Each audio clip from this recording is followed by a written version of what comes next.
This Stell, Cannon, Echo, and Cactus.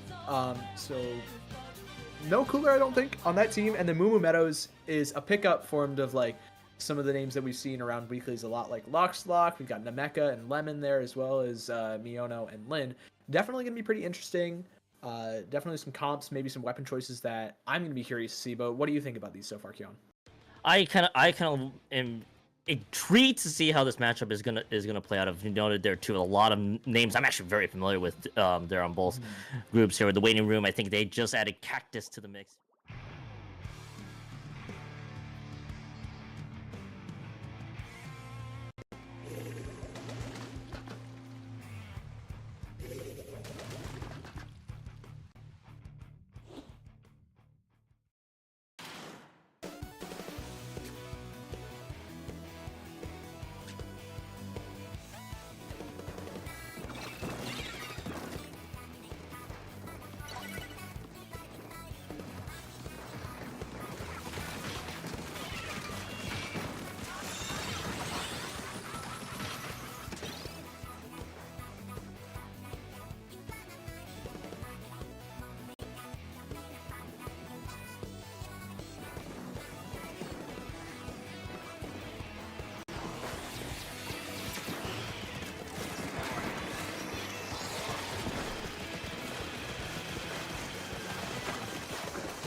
taking it at.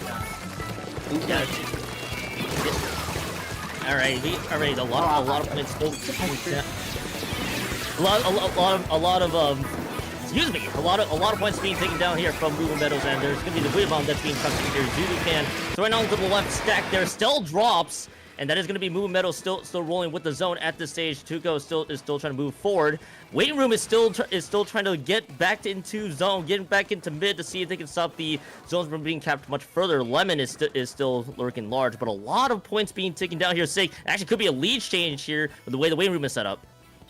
Oh, absolutely. There's the lead right there swapped. You have some strikes as well to hold coming from the 10 attack. And this could be very well be a KO. So many players down, 3 down on the side of Waiting Room. And Moo Moo Meadows, it looked dicey for them at the very beginning here, but able to kind of recuperate a little bit, just get their specials, find the picks that they need to retake. And then as soon as they got control of that zone, just constantly locking Waiting Room out no matter what they did. And I liked the nice little comeback there from Moo Moo Meadows as well. We kind of saw the back and forth. I thought things were looking really dire the way that was progressing, but the Waiting Room was able to get a few out of the board. And in that situation, unfortunately, not able to sustain it much longer. Moo Moo Meadows able to recover nicely, so that's a great start for them onto this game one. See, we kind of launched into this one, so just to get you guys all set up here, it's a best of 3. Next map is Museum de Alfonsino Clan Blitz coming up here.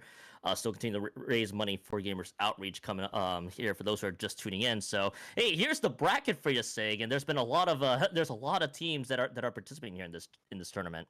Yeah, we've got about 25 solid-sized event. A lot of top-level players on your screen already. You can see like Moonlight. Lavender Lemonade, I believe, has players like Acing and Pika and Rose as well. Underworld's right there as the 4 seed with Seb, Your Love, a bunch of incredibly strong players. And that's only a couple of the teams here. 25, I think, just as deep as top 10 seeds. We've got a lot of players that are in like +1, +2, incredibly strong competition. And, there's no shortage of great mid-level players either. We just saw several of them in that first game. Yeah, we saw a lot of players pretty much across wide variety of skill levels. I also noticed another team earlier today here, Sig, Ascension Rising, which is actually, if I'm not mistaken, a team on the lower divs there in Ludi. Then you got, of course, your mid levels there with Cactus and others in the mix, and of course your players who you see a lot in top level tournaments there. Black Lotus was also making their way through, and along with Harshy's team and Moonlight, of course. We got to get that out of the way here. As we're going to be going on to game 2. Winner of this one moves on to the next round. This is, of course, a double elimination tournament for those who are tuning in. We take a look at the weapons once again here, Sig. I do see some noble changes. Glugas is here. Okay, I'm all for this one here, Sig. We're cooking right now. Lockslock, one of the best Glugas to do it in North America right now, and already getting into the action with the mecha on this carbon as well on the ramp, just trying to find some picks, but so is the rest of Waiting Room. You got 2 players on this left-hand side. Stell's going to open things up and immediately gets traded out 2-on-2 now in the middle of the map. Lemon just trying to stay alive for Moo Moo Meadows, being the only player left, but Cactus is going to shut them down with this Crab Tank forced to jump out, and now Waiting Room have so much space here, Kion. They have a power climb as well. We could definitely see them just open up the scoring pretty early here if they can wait out these strikes. Just be patient, try to play this one a little methodical there, and then try to find the picks. But they may have to just wait this out just a tiny bit longer, losing a couple members in the process. Two for two members up in this situation.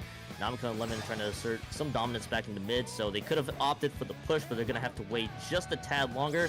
So you can see pretty much one special available now. If I'm not mistaken, with Namika's rolling, I think that is just the vanilla carbon roller, which it is, and there's the zip caster flying through. I knew I had to make sure that was the case, and Namika's not able to find value right away. Both dualies have gone down, and we're stuck into a bit of a stalemate here, Sig. Yep, just constantly just playing for that mid control. Waiting Room is going to come out on top with the pick on the Nameca, and as well as another one on the Tuco, that T-Tech. The Crab Tank from Cactus is going to be popped. Stell's already rushing into the plat, finds one, gets traded out. And now Waiting Room, again, they're knocking on this plat. They need to find a way to break this stalemate. Already a minute and a half elapsed through the game. You still have a good amount of time, but you still want to open up, set that pace, get that scoring in early. Stell is going to get picked off. You're kind of left alone by the rest of their team, and Waiting Room is just going to try and stabilize here. They're now 2 players down. Both their Wiper and Ketra are gone. And but they do find a couple of picks of their own. The blue get in the shot. That's a lot of your ways to get in. All you really have now is the strikes, which you just used to get back into mid. So Moo Meadows are going to have to play really slow here. Yeah, Moo Meadows will have to play a little bit patiently there. They are still pushed a little further back than into space. They do have a crab tank that is available here from Cactus. They also have the Ultra Stamp that is available from the Viper itself. But they are going to lose a couple members, and this stalemate will continue to live for about a few more minutes here. But maybe not for long. 11 has found an opening. Is going to be able to chuck that power climb in and immediately breaks the barrier. 2 members have gone down. Naviga just trying to swim up there, trying to see if they can throw in a few extra clams, which they will. 4 clams have been dished in. Zuzu fans still trying to lurk large, but not able to find much out of this one. Actually, they're going to find another opening. A couple members committed to the right-hand side of the spinner, and Zuzu follows it the other direction. And with, again, 2 members down, and it's just 56 points remaining, Moo Meadows gets the first score on the board, but that might just be enough. Yeah, it's, pretty solid opening. You get down past 60. That's kind of the rule of thumb where you want to be if you can't get a ton of claims, and just opening, making sure they can't score 2 massive power claims just to take it back. And now with that reef slider though, Waiting Room are going to answer right back. There's 1 power claim. They have a second one ready to go. And with that wipeout, they're going to be able to score as much as possible. Already taking that lead back, knocking down to 33 points, make that 30. And with 2 more picks in mid, Cannon has been doing so much work in front of this basket, just allowing Waiting Room to get as many points on the board as possible. However, the push is going to be stalled out for a little bit there. What else can Waiting Room get? Maybe in the way of exit frags? It's not looking like that's going to be the case, though. As Moo Meadows answer back, they win the fights with numbers, and now they have 2 specials to try and just retake and get that lead back here. It's at a third one where they're with Namika getting the zip caster ready to go if they can. Trip Strike's being used. Trip Strike's being used, by the way, to clear out the space. Waiting Room was all over this one, but they're going to lose a couple members in the process. And there is just going to be Namika using that zip caster, see if they can pressure out the Waiting Room from the backside. Not able to land the picks, but it does break the barrier regardless. A couple members gone down, but it's going to be 4 members available. Make that 2 members available from the Waiting Room.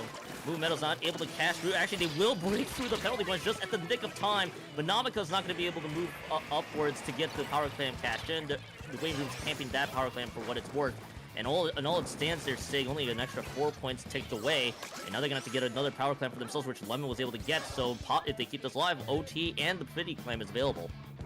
Oh, absolutely. That is, a pretty rough basket break for Moo Meadows. You don't get that lead back immediately, but you set yourself up for success. You have that big claim, like you just mentioned, as well as the other power claim. So now it's just a question of retaking mid, and that's going to open up with a pick from Nemeka onto Cactus. The Crab Tank is gone. Lockslock is looking to fight for a little bit more. It's Dooley on Dooley, but Lemon's there to third party and clean things up. It's just 2 players left of Waiting Room. You need to hold strong here in the face of the strikes, the splash wall, and the Booyah Bomb now. What can Waiting Room do? They don't have a lot of space anymore. Yeah, not really enough space to be had, and 2 members have gone down. Now this is going to open the door here for this push to start happening here, as they are, however, losing a lot of members in the process. Zuzu's band is actually throwing out the Booyah Bomb to protect the Moo Meadows from able to catch this one forward. They're just halfway through OT, but this is kind of a stalled out push for what it's worth. They got the space, but can they get the power clam in? Yes, they will in the nick of time. There is a handful of clans available, small clan speed to be had, 2 more for the lead change if they're able to get it, but there's still a lot of members being dropped there. Zuzu fans able to get a few more, and Tugo jumps in with no clams on site. No clams on site. There's Lemon. They got 2 by themselves. They missed the jump entirely, and that jump, unfortunately, was the difference in the Waiting Room takes home game 2, and we're going to move on to game 3 here, Sig. No way. That's such an unfortunate jump for Lemon, but Waiting Room will take that every single day of the week, able to hold on till the very end there. It got dicey. They were down to the tied points, able to rotate clams out where Moo Meadows, but not really able to, clutch up, get that final clam that they really needed. Excellent work from Waiting Room. It looked incredibly tough. They won just enough fights, though. Really, in this case for the Waiting Room, getting the fights that they needed, especially the key wipeout at the end, really did make the difference. Moo Meadows, I was a little scared there for the Waiting Room just earlier. You were thinking, all right, they're gonna get the lead change, but when will it happen? When will it happen? Very slow, unfortunately, a little slow to get the power clam pushed forward. And unfortunately, the one sad thing about Clam Blitz, if you don't have the clams ready to back you up, it's gonna be tragic. And of course, the Lemon missed jump, unfortunately, making the difference. We go to game 3 here, which is gonna be Tower Control on Makomar to be the finisher for this best of 3. So this could be a very interesting one. It's definitely one of the maps that you're going to be looking at Nameca to do a lot of damage here on that Carbon Roller. One of Carbon's best maps, if not the best map for the weapon. Definitely something to look out for. I'm curious if we're going to see the vanilla Carbon again. I doubt it just because Zuka is so strong here. But, you know, we saw it brought out in Game 2 and it almost won. So it's not entirely out of the question, you know? Yeah, hey, there might be a few very sneaky picks there that we could find that I'd be curious to see what's going to happen here. We do get a few donations there. Again, thank you everybody for your donations here for a great cause for gamers outreach as we're about to hopefully get into Game 3. So but in this situation here, Sig, I'm going to be curious to see what the weapons they're going to be dishing out here. The Carbon Roller, I don't know if that's going to be coming back, but I wouldn't be surprised if it does. The way this map plays out. Oh, for sure.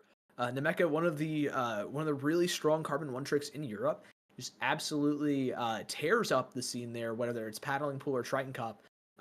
Definitely a treat to watch. Fun to just see come through every single week. But Waiting Room, they've kind of found the answer in that game too. You know, it got really tough, but they could be able to establish something here. But they don't have a lot of paint. That's kind of the main issue when playing against a Carbon Roller. You need a lot of paint control if you want to completely shut it down, but Waiting Room doesn't have a ton of that. Yeah, I'm gonna be curious to see how that's all gonna play out here, as it looks like not much in the way of changes. More notably, it is just gonna be the Tetras that are available at this stage here for the Waiting Room. Move Meadows and the Waiting Room are gonna be attacking mid, and there's gonna be about a few more picks on the board. Two members have dropped on the Waiting Rooms, and Move Meadows did lose one. We're gonna be back into a stalemate once again here, Sig. I take that back. Move Meadows is actually gonna be the one right in the tower. Spoke too soon. Yeah, but not for very long. Estelle's on that flank, able to find one. Looking for Nameca as well, but Nameca able to just shark around, get that one shot. Two players are down, though, on the side of Moo Meadows. Their push is going to be stalled out right before that first checkpoint, and it looks like Cannon's just trying to find a little bit of space, maybe camp this jump out, able to find a lot of damage, finds the pick on the Lockslot, finds Tuco as well, the Reef Slider out to safety, and now, even though Nameca is kind of on a flank here, not able to find anything, forced to back out as well. But no, they're looking for this fight onto the Tetra until, you know, just able to stabilize. Nameca, again, looking for so much here, getting super aggressive, able to find one. The Zuka is going to come through, and that's going to accelerate the pace for Moo Meadows here. Moo Meadows should be able to keep this one up. Namika was in a great position to force Waiting Room just a tiny bit back, but just enough to possibly get the checkpoint. They are going to lose Namika in the process. Actually, that's not going to be much of a problem here for Moo Meadows. They get the first checkpoint cleared out just like that. They do lose two, but that's not going to be too much of a problem. They're also able to get a few members back just like that. Waiting Room, they do lose two of their own. Booyah Bomb being thrown close to the second checkpoint to clear out the space. Zuzu fan is riding the tower. Everybody's just kind of trading tower rides here at the stage. Zuga's going to try to hopefully land a pick, but does not seem to land. But there is still a push going from Moo Meadows until the Killer Whale. I think that was the Killer Whale, if I'm not mistaken, that got the few picks just like that. And that is the Waiting Room with the defensive stop. Did not even make it to the second checkpoint for Moo Meadows. Yeah, still a very, you know, small lead for for Mako Mart. You know, that first checkpoint can go pretty quickly, especially if you don't have a lot of range to contest it like Moo Meadows. So, you know, Waiting Room can definitely get a push going here, but as I say, that three of them end up dropping. Is just Stell and this little wiper left, going to be forced to jump out here, and with two specials, Moo Meadows have a serious opportunity. They also have a lot of positional control here with Tuco on that top right, on that stack. Very important point to hold. But Cactus here just going to try and chip everyone, force them out, force them off that stack with the Crab Tank, and successfully stops that push from Moo Meadows. Yeah, in the Waiting Room, at least their defense is holding strong around this second checkpoint. But Moo Meadows in this situation still able to move forward for just a couple more moments there. Cactus still trying to do their best on that V splash, but is going to get out-dueled there by Zuzu fan in this situation. Namika and Zuzu still trying to pressure the Waiting Room back just a tiny bit. Stell is kind of stuck in no Squidland, but is actually able to get the trade onto Namika. Zuzu gets a revenge pick just like that. But now, all that being said and done, it's buying themselves just not enough time. Moo Meadows with a slow and steady push to the second checkpoint, but it is going to get stalled out once more. The Waiting Room is still kind of stuck at base here, Sig, with about a minute and 36 left. The issue for Waiting Room so far, though, has been just getting a push going. Every single fight in mid has really not gone their way, but things are about to change here. Already with that crab tank finding a pick onto the 10 attack, and that's going to allow for Waiting Room to finally get some points on the board, but Nemeka is already on that tower. Lock on that back right is going to also force a lot of people into Nemeka, and so the push gets stalled out for quite a while up until the Booyah Bomb comes through, and that's when we toss immediately onto the tower, preventing a push for even longer. And Moo Moo Meadows have just been doing a great job at juggling both just riding the tower, controlling the space around it, and winning fights on opposite sides of the map, just forcing Waiting Room to kind of fight like in man disadvantage or in really awkward spots, and that's allowed them so far to push. They're already back onto that second checkpoint, and things are looking pretty dire here for Waiting Room and Medallion now.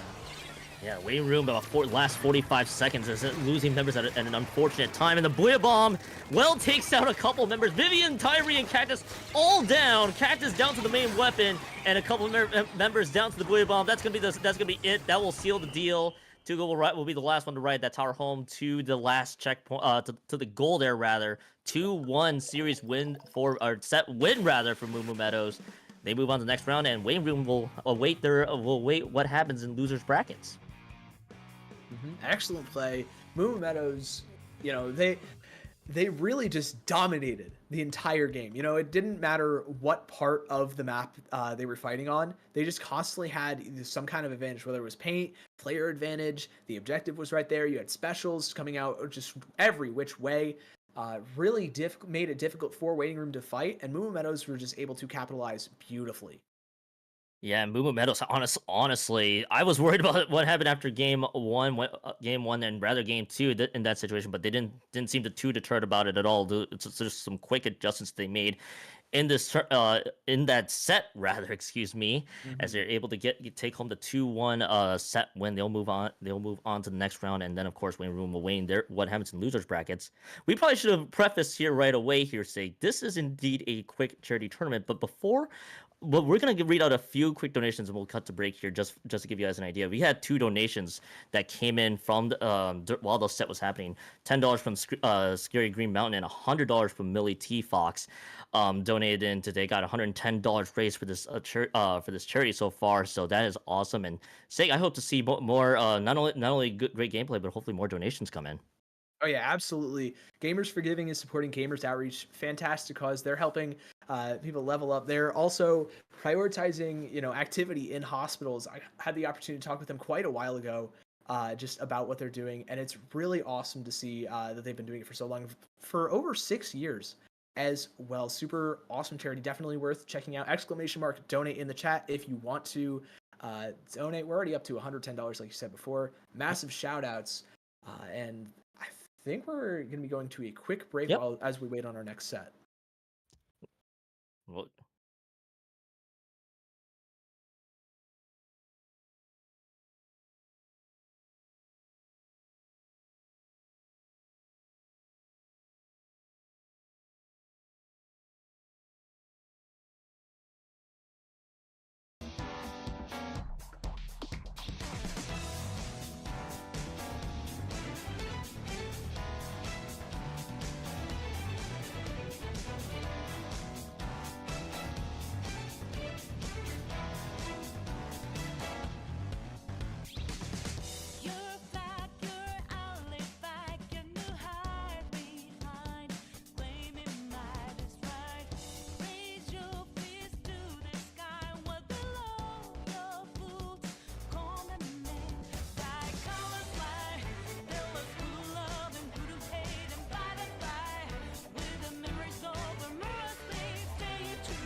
gaming tournament, raising money for gamers outreach in collaboration, by the way, also with IPL. My name is Kyon. Sig is still with us. You have not left yet. We have not left. Before we talk about our next set, we got a quick donation to read here. Pixel Hearts donated $100. This is for my friend Kat. Gaming while living sick kids helped her smile again. Let's keep it going. Thank you so much for that donation there, Pixel. And again, !donate if you want to find the link to donate for this event. So now we got that donation out of the way, Sig. We got a matchup we got to talk about here. Now we're entering best of 5. Lavender Lemonade versus, I think you and I will giggle at this one, LeBron and the Lakers plus Cell coming up. I can't believe they added Cell. Like, they're at the trade deadline, man. That is absolutely nuts. They're champ favorites now. You know what? All right, we got future title contenders. They just have to add. They just need to add Cell into the mix. That's gonna be very, very fun to watch. I know for our sports fans and you and I, I'm pretty sure we'll be excited to see that. Of course, the winner of this one take on the winner of Moonlight, and of course the winner from the previous set. Coming up to this one. So we're on the winner's side, round 2. Got a best of 5 this time. So we go from best of 3 over to best of 5. And we actually, I believe we're going to be teeing things off here in Clan Blitz Scourge Gorge to start. But while all that is being said and done, it's going to be, all that being said and done, Lavender Lemonade, by the way, featuring members such as AC and Pika, LeBron, the Lakers Cell, Zeke, Epic, Tiki Taka, and Dragon. So that is going to be the quick run of the rosters here, which, by the way, LeBron's team is going to be on the purple side, yellow side, Lavender Lemonade. What strikes out to you right away here, Sig? Immediately again, the Tri-Slosher Nouveau from Rose. We've seen it from her a lot, but maybe it's just me, but I haven't seen Rose a lot in tournaments. It's good to see the Tri-Slosher representation again. Acing as well on that Luna Blaster, just a top mainstay at this point. The Crab Tank, though, already finding one player. Tiki Taka getting picked off, traded 3-on-1 in favor of LeBron and the Lakers. However, they find that last pick onto Rose, and that's going to allow them to move already onto the plat right underneath the basket of Lavender Lemonade and already breaking that barrier. We're starting things off right quick here, Kyon. Yeah, it's starting things off with a quick bang there, and it's going to be 59 points remaining. 41 points have been cashed in, and that is a great start for the Lakers plus Cell in this situation. Rose and the rest of Lavender Lemonade at least be able to hold their ground, trying to prevent more scoring from happening there. Now the free clam is going to be available, but they are pushed a bit backwards into their base.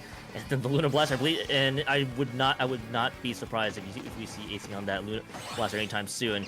That's one thing I want to note there. But real quickly, the Lakers are not wasting any time. A quick wipeout, and that's already going to be the barrier broken again. And we're already halfway through the scoring here, Sig. They're already down to 26 points left. They've been great at setting this pace and not stopping. Their foot is still on the gas. 4 clams ready to run it in, but I think they're gonna just play it a little bit slower here. Acing already set up, finds 2. Gonna have to clutch things up though. Finds Tiki Taka as well. It's just Dragon left on, or it's just Zeke left on the Stamper. Acing's gonna clean that one up for the quad. And Lavender Lemonade, they're in a really big deficit right now, but with Acing just clutching up for that defense, they're not getting KO'd, and they have a good amount of mid control here. You know, they got some strong mid control there, and again, the timer's still not taking out. They got plenty of time to work through, but they just got to get points broken through. But anytime they're looking for the opening, LeBron and the Lakers are having other ideas. They eliminate 3 members out of the picture, and they're going to have to quickly run back from spawn to get back to where they needed to go. And there is going to be the clam already broken through. They already broken through the barrier, by the way. All this is happening in quick succession as Tiki Taka and Epic still trying to find more paint down on the turf, but that's all it's going to be. And that will give the free clam again back to Lavender Lemonade. So they're going to have 2 power clams to work with, but LeBron and the Lakers so much pressure right away, and they have kept Lavender Lemonade for a good chunk of this game back at their base. Yeah, and Zeke with that massive double is just going to continue that streak going for LeBron and the Lakers and Cell. And then, again, this Crab Tank just holding so much, just constantly pushing Lavender Lemonade back. I don't think they've seen mid for at least a minute now. Pika is going to find 2, though, and that's going to be your entrance into mid. The rest of the team is going to end up having to back off or face the wrath of Acing's hammer, as it's just the splash left standing. Zeke jumps in, but is not long for this world as Pika's able to pick them off. And now Lavender Lemonade, they have an opportunity to get scoring here, but Tiki Taka runs into the bubbler, finds 1, looks for that second, not quite going to find it, but you've stalled enough for the rest of the team to respawn now. And Lavender Lemonade, they've got a tall task ahead of them, but they're already down to 40 points left here. I mean, they'll be very happy with that push, being able to get 60 points cashed in. They're going to have to look for a second opportunity, but at least they give themselves some room to work with. One power climb ain't going to be enough to break through the penalty points, but they will give themselves some room to work with. A jump shot. Oh, okay, acing. Okay, we see over there. That was a highlight reel maneuver out of acing. That is going to clear up the space that they need, but it is going to be Zeke and Tiki Taka have to retreating back. That's going to be a lot of control around mid, and Marvelous with the Crab Tank. The Ultra Sand being used from acing, I believe, as well. The other Ultra Sand, or rather, the same Ultra Sand also being dished out. They got the Power Clamp available right away. They are, however, finding picks because Tiki Taka has a Zuka at the ready. That's going to be delayed 3. That is a stronghold for LeBron the Lakers sell, as Rose, in the last desperate efforts, was trying to get the Power Clamp cashed in, but to no success. And LeBron the Lakers clamped down on defense. Yep, just putting the clamps on. Nobody can really move here for Lavender Lemonade, but they do have a little bit of mid control, maybe trying to reestablish another push. Marvelous does have a Crab Tank ready, probably going to pop that on top mid, right as we say that. There it is. Opens up ramp, opens up plat as well. Acing just on this Shark with the Moon Blaster, has that hammer at the ready, maybe going to throw it at the Crab Tank, but opting to just save it for now, play a little bit of the sneaky, slow game. Pika's already in that right-hand side with that big bubbler, finds one pick, but not much more after that before getting traded. Acing with that hammer is going to be the first line of attack. Rose tries to toss that power claim in, but not able to close the distance in time before getting picked off. And now Lavender Lemonade don't have a power claim. They have 10 seconds left. You need to get moving now. You have a pretty solid economy, but Marvelous needs to make something of it here. Pika has a lot of clams, definitely an opportunity to make, but I don't think they have time, and as they rush to pick up the pile of clams, they get picked off, and LeBron, the Lakers, and Cell all just steamroll that map 1. That was a strong map 1 showing from LeBron the Lakers. I feel like you and I have probably witnessed this a couple of times where they're just trying to get the power clan spawn in to get the OT, but then things kind of what I call being put into frenzy or in panic mode, so to speak. They're saying it's like, wait, we gotta get the power clan in. Who's gonna be the one to do it? Who's gonna be the one to do it? And that's kind of the end result. We've all been there a couple of times, unfortunately. So that's how that goes. Situations, man, it's so difficult to kind of like communicate that, especially when you have the added pressure of the game's over, we won't win this one, and we're going to be put in a pretty tough spot here going into the next game. You know, the other team will establish some momentum. We're already down in a deficit. We're trying to fight for a tie at this point. You know, trying to even things up at 1-1, but LeBron and the Lakers will take full advantage of that every single time. And now they're set up 1-0 going into our map 2.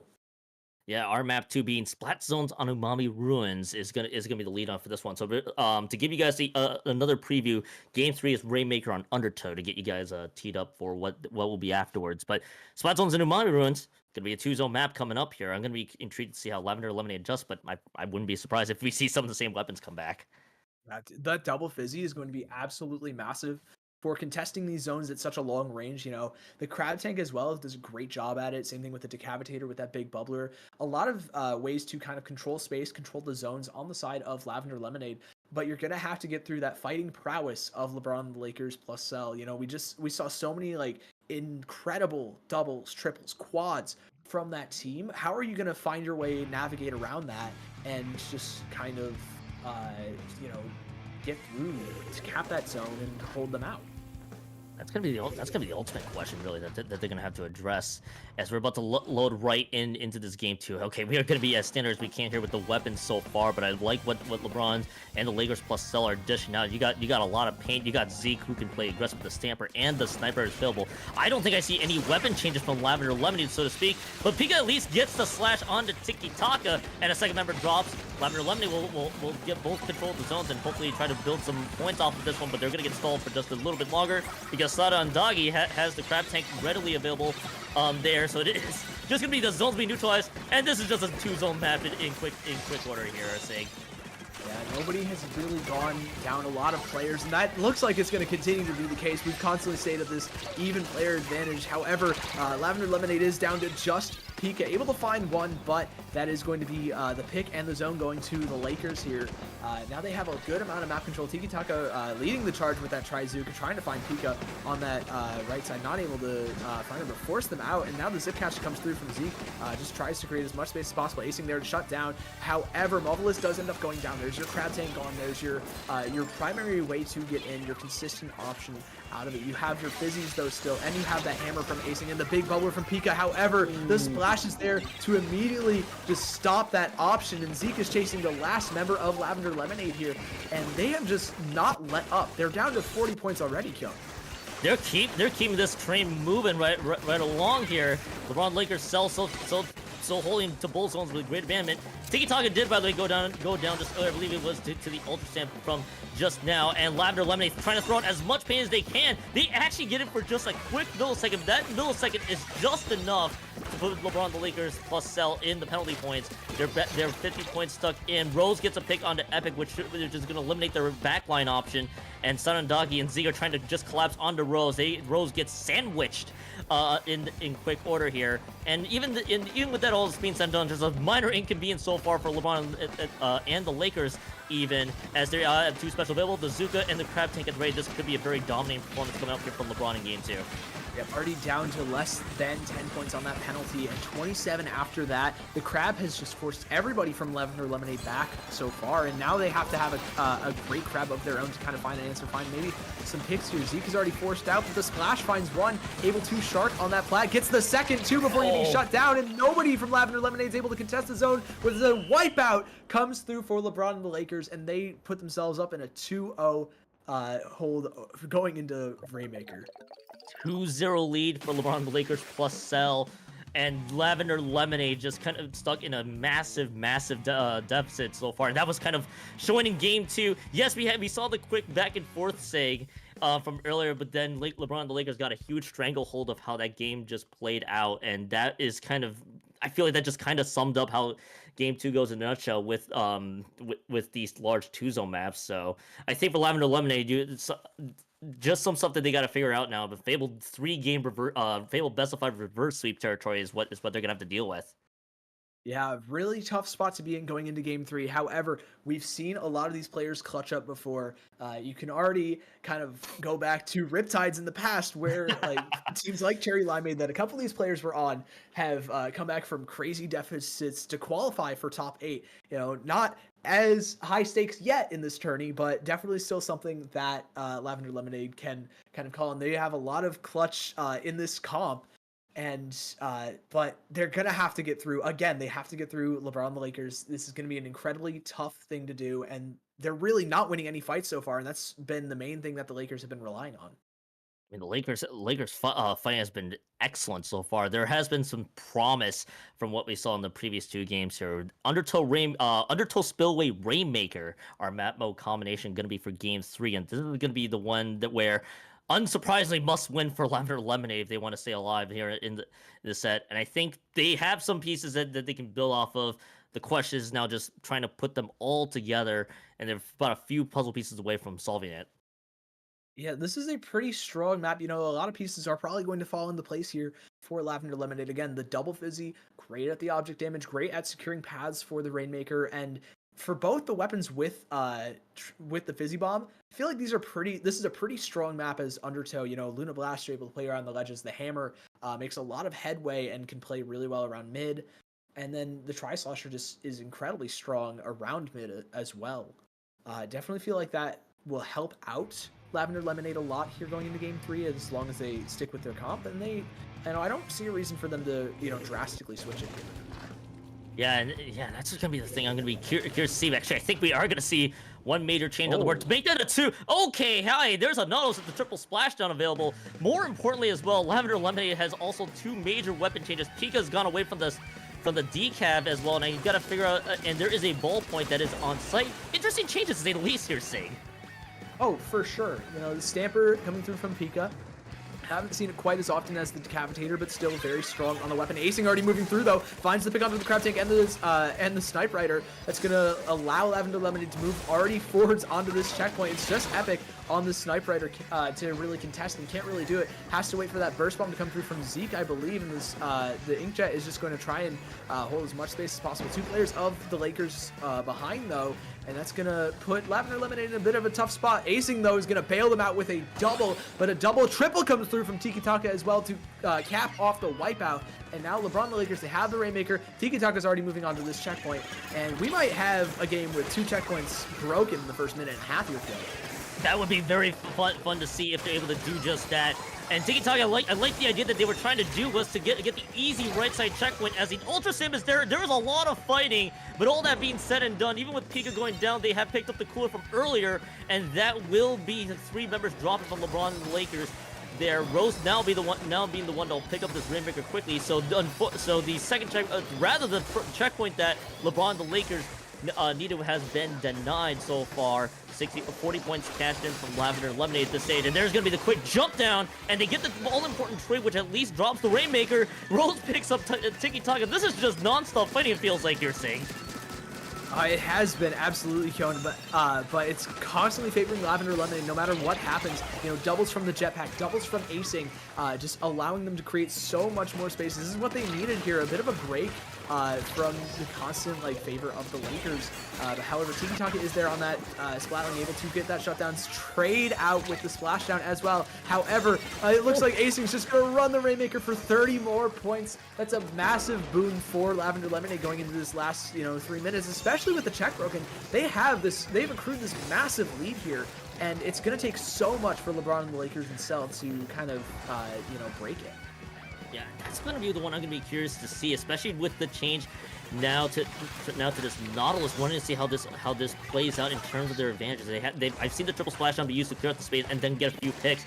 And so far, LeBron and Lakers, they're trying to prove me wrong right away. Even with all the picks that are happening, the right side has been cleared out. Excuse me, the left side has been cleared out so far, and it is just going to be just the sniper going down. But again, 2 members dropped there from Lavender Lemonade. LeBron and the Lakers can immediately cut this deficit down to the checkpoint being cleared, which is very important for them to very much be able to get to secure to get the lead in their favor, excuse me, as it is just going to be the 4 members down. Epic going to be picking up this Rainmaker before it tries to reset itself back to mid, and Epic trying to sneak through, cut around the corner there, but they're cut short with 33 points remaining, just 2 points shy, but they are going to pop this Rainmaker. 2 members have gone down. Sanzandagi sneaks through, even with 2 members off, finds a quick opening, and just like that, they're Sig. 3 members down from LeBron and the Lakers, but more importantly, they get the lead.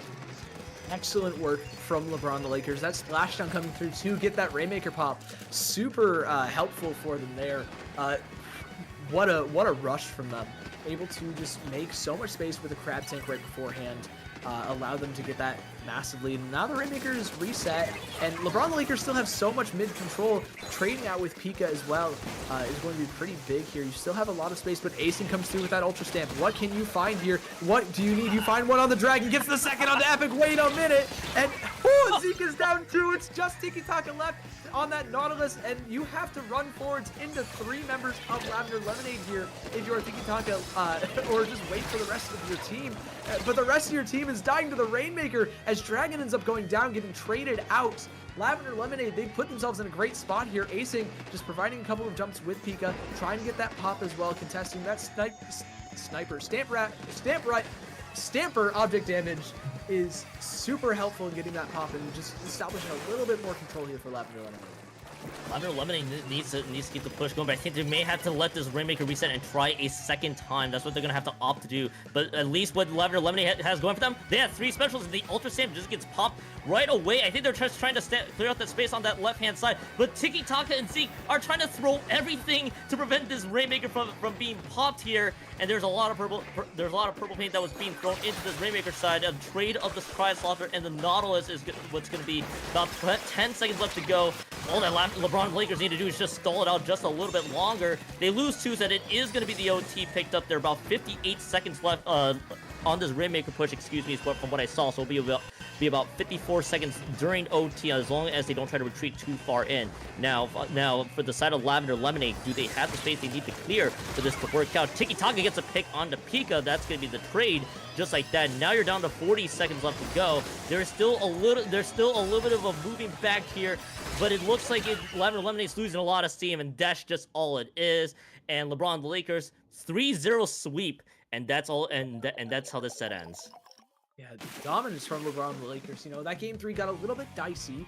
Lavender Lemonade setting the pace early, getting a massive push, just thanks to their incredible heads-up play that they made there with acing, rushing it immediately after getting to that checkpoint. But LeBron and the Lakers able to keep their cool, stay collected, and just kind of chip away at it. Get that checkpoint, and then eventually it just came down to just getting that stop. They got a stop that they really needed early, let that Rainmaker reset, and from there it was just a stalling game. Excellent work. Really great play overall there from LeBron and the Lakers. Of almost a glimmer of hope from what we saw from Lavender Lemonade on that first push, but then things just fell apart really quickly there. And LeBron and the Lakers, a 3-0 finish there in the set. Of course, every legitimate Lakers sports fans will love to see a sweep in the playoffs when they get to that point. You and I will know what that means. Yeah. Oh yeah, for sure. That is gonna be the wrap to this winners bracket round 2. We do have a quick donation we got to read, because you saw the donation come up, $310. That is because we have a $100 donation from TBob408.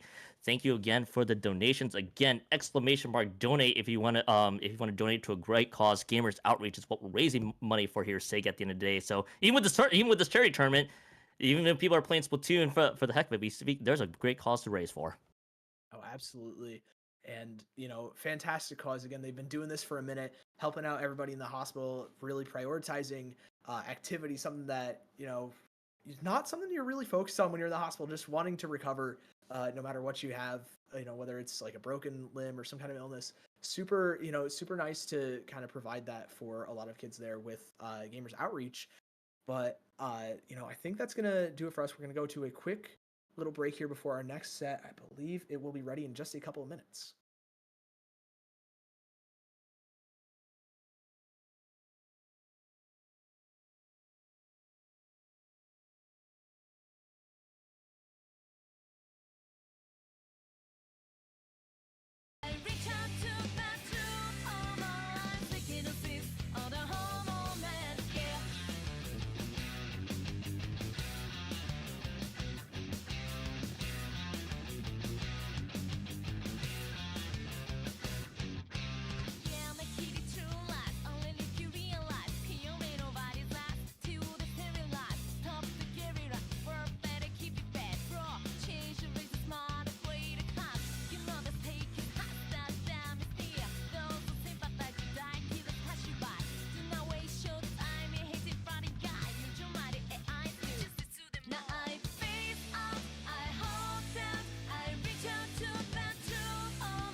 true artist, so let's get together, see what we can uncover. What that defines your world, gives you truth and life.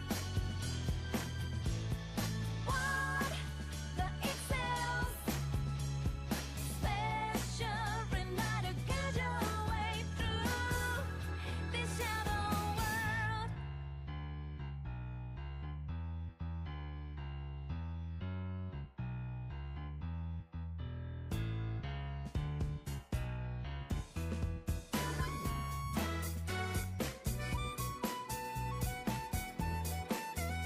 I tried to imagine what it'd be like without knowing you're always right by my side. No doubt I can't imagine unknowing trust like I know with you. Lies come in many forms and some look like truth, but we won't let that confuse me and you. We found that way to see what's right for ourselves. We found out the truth in someone else. We got faith in each other. Our souls have got the same burning need to find out what's need to cover up. The one can be without a true artist, so let's get together, see what we can uncover. Let there be someone there that shares truth and love. Who really cares and knows we can only share our truth through one that defines your world, gives you truth and life. One that excels, special enough to guide your way through this shadow world.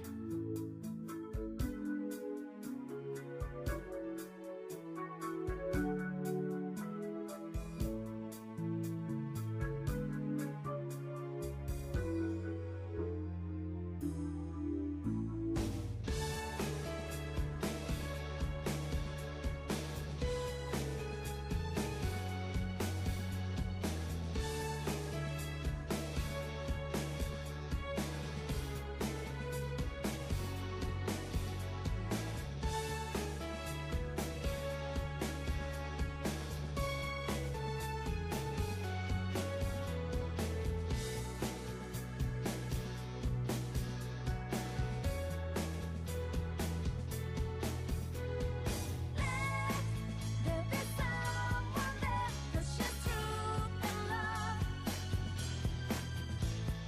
Who really cares and knows we can only share our truth through one that defines your world, gives you truth and life. One that excels, special enough to guide your way through this shadow world.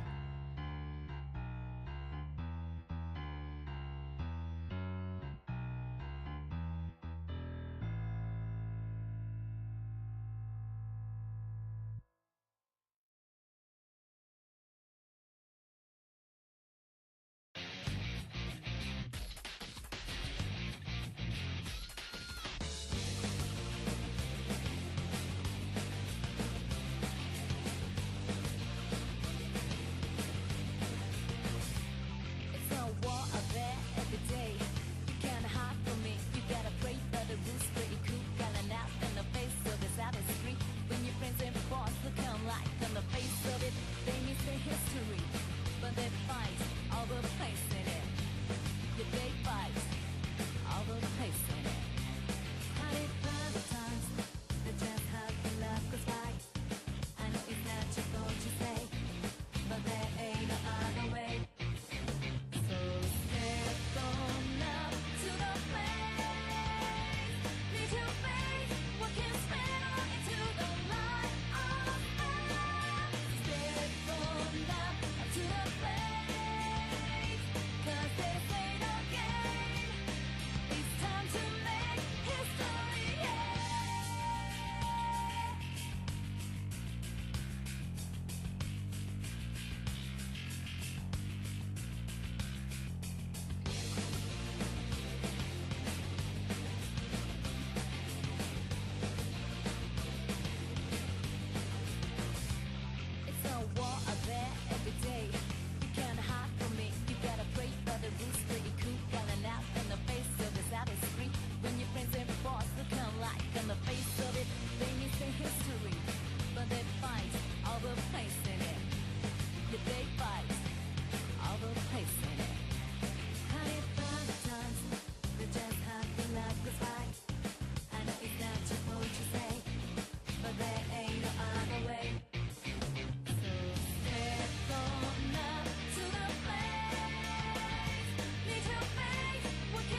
Welcome back, everybody, to the Gamers Forgiving charity tournament, raising money for Gamers Outreach. Myself and Sig has not left the chair so far. We've been keeping an eye on everything that's been happening. Before I toss it over to you, Sig, we got some donations to quickly read. Quill donated $10 earlier. Thanks for the donation. But more importantly, if you got Squidato will match every donation for the next $350 that was raised. We saw a few donations earlier. Lily donated $5 earlier. Claims offset raised. There's some shenanigans probably on the IPL side. Mink also donated $10, and that will also be matched. So get those donations in here. If I do the math correctly, the next $335 will be matched if you do your donation. So !donate to donate for this cause. Now that we got that out of the way here, Sig, we got a matchup to talk about here. Black Lotus, I believe, versus Underworld, if I'm not mistaken. Yep, we've got Black Lotus. I mean, everybody knows them at this point. You know, we've made videos, or Cactus has made videos on them. They were in Ludi, had a bit of a rough Ludi season so far, but you know they're still the premier top level team, or at least one of them, and still incredibly good. They have a couple of substitutes playing today. Luis and Devin are taking the place of Anger and Mert. On the side of Underworld, though, a couple of players that we've definitely seen around. We've got Seb on that pencil. I believe we got Prom King, plays a lot of different weapons, but currently on the Wiper. Your Love, the 96 from Tacos in that Ludi, same Ludi season in Div X, and very, very strong shot player as well. I believe that is Nami. Yeah, I want to see how both teams perform. Of course, Black Lotus on purple, Underworld on yellow. Just get your colors oriented here. And yeah, I'm not at all surprised from what I see here out of Black Lotus, and I'm also equally not surprised from what I see out of Underworld so far. So I'm gonna be curious to see how this plays out, especially Your Love on that gal for sure. So I'm gonna be curious to see how this all plays out. By the way, of course, you are watching ship-shaped Target Control for this matchup. Of course, between checkpoints 1 to 2 is where you keep an eye on how the points tally up. And we're kind of stuck into this neutral game so far here, Sig. Yeah, kind of locked into it right now, but that Tenebrella is making so much space in the court of Underworld for Black Lotus. However, two specials, that Ultra Stamp and the Kraken, are going to find 3 players down on the side of Black Lotus. Underworld are going to take that first tower push all the way to that first checkpoint, already looking to break it. Seb just riding it. Prom King just trying to hold the space in front on that bridge and force everybody into this Trizuka from Nami. Nobody getting picked just yet. As I say that, though, the S-Plus does end up trying to get aggressive going down, and Underworld have made quick work of that first check, and another player drops on the side of Black Lotus here. They're looking for that second checkpoint kill. They're looking for that second checkpoint, the checkpoint that just snowballs out of control in a hurry if the defenses aren't set up, which they may not be because the Kraken has been dished out. The Zuka picks out a few more members. 3 members quickly going down super fast. Luis is just trying to rush back into this one, and I believe it's the shot player that is just trying to see if they can find any more, but it doesn't look like that will be the case. That is a quick retreat so far. Members are dropping a bit here for Underworld. Black Lotus gets to live for another push, but 13 points remaining, 87 points cashed in. That's a great start. That is a fantastic start if you are Underworld, setting the tone incredibly early. 2 minutes burned as well. You know, you'll take every second you can get, and the Booyah Bomb from Noctis does end up finding one onto that Wiper. Your Love ends up trading them out and goes for the second one onto the tower. Anger's just trying to make a little bit of space, but also gets picked off by Your Love with a huge triple. Make it almost a quad for that successful defense. Now Underworld, they're back on that tower. They're raring to go. Your Love has made a lot of space. 4 specials at the ready here. What do we think we're going to see? What do we think is going to find the pick first? That's the question. I think it's going to be, I'm not going to be able to say it any quicker because that was a Zuka that gets an immediate double. I was wondering if it was Your Love that will get the pick first there with the Kraken. That is not going to be the case, and that is going to clear out the space there. Now, note the checkpoint's already down, so this is going to be a quick rush through of the tower to the finish line. Black Lotus needs to rush back in and see if they can clamp down on defense once again, and it looks like they might be able to. Tower slowly retreating back. Another Zuka's been farmed, and only one member drops in the mix of things. But even that being said and done, Underworld has a ton of control of the map so far here, Sig. Oh, absolutely. They've really not let up yet. Luis is trying to get a little bit aggressive, does end up finding Pick, tries to pressure Seb on that pencil, as well as Prom King actually finds the fall-off shots to make it a 3-on-2, gets traded out by Seb, but it's really just the pencil left as the Wiper ends up dropping, or the 96 ends up dropping again. Seb is all you need, though, finds the pick on the lab, he forces the Booyah Bomb out, as well as the tent from Anger, but Noctis is able to find a lot of trades, and Black Lotus, they're finally getting that first checkpoint without as much space as Underworld were on their first clear, but they have the picks to go along with it. The Trizuka and Noctis coming through, just getting so aggressive on the plat, pressuring Seb so much, and Anger with this tent is going to force them to back up to this top left. They're just going to be forced back to this top left thanks to the tent there. But the Zuka, I think, finds one, and then another member drops from another place on the map, and this is all of a sudden Underworld's defense finding what it needs to be. I gotta talk about the Zukas, though, have just been timely so far, and Underworld has been able to survive this another onslaught here from Black Lotus. But a minute left to go on the clock. Anger takes out Prom King in this case, but Anger may not be able to find anymore because Your Love is right behind them, and a large roaring Kraken takes out Anger. At that stage, Prom King not able to find the pick with the Ultra Stamp toss. About 45 seconds left to go. Underworld is very much trying to pressure this tower further. The Booyah Bomb only going to stall them out for just a few quick seconds, but Sig, Underworld's still trying to keep this pressure going, but they're going to have to retreat for this one. Yeah, they have kept their foot on the accelerator so far, as well as Nami finding a trade onto Luis. That's going to slow things down a lot for Black Lotus, as does this Kraken. Anger going to have to just drop, try and stay alive, but you do some evasive maneuvers here, not even able to find the pick onto the retreating Your Love, and Prom King's immediately going to take that place, finds Lobby just by dropping into court, and now Underworld, they keep going here. 10 seconds left. Black Lotus can't really move yet. They haven't been able to touch the tower in a couple minutes. The Zuka from Anger is going to need to find something. It does end up finding one, but Luis is still on tower, or Luis rushes tower and gets picked off immediately in Underworld. Take map 1. That is a very slick map 1 there from Underworld, and that would just all started to snowball out of control. The second checkpoint being cleared was almost just everything that you needed if you're Underworld. Black Lotus just having to play from behind at that stage. They only had Noctis and Anger trying to do their best as they can, along with Luis, and Devin Forkhead from what you noticed, but just wasn't enough at the end, Sig. Yeah, no, it wasn't, and that's pretty tough if you're Black Lotus. You got a pretty solid momentum going, but not able to clear that that second checkpoint. Not that first one until pretty late in the game. Underworld, great job at setting the tone early. Really made it hard for Black Lotus to kind of play their game like you want to do a lot of the time with that Tenebrella. And every single time that Black Lotus tried doing something, Underworld just had their number.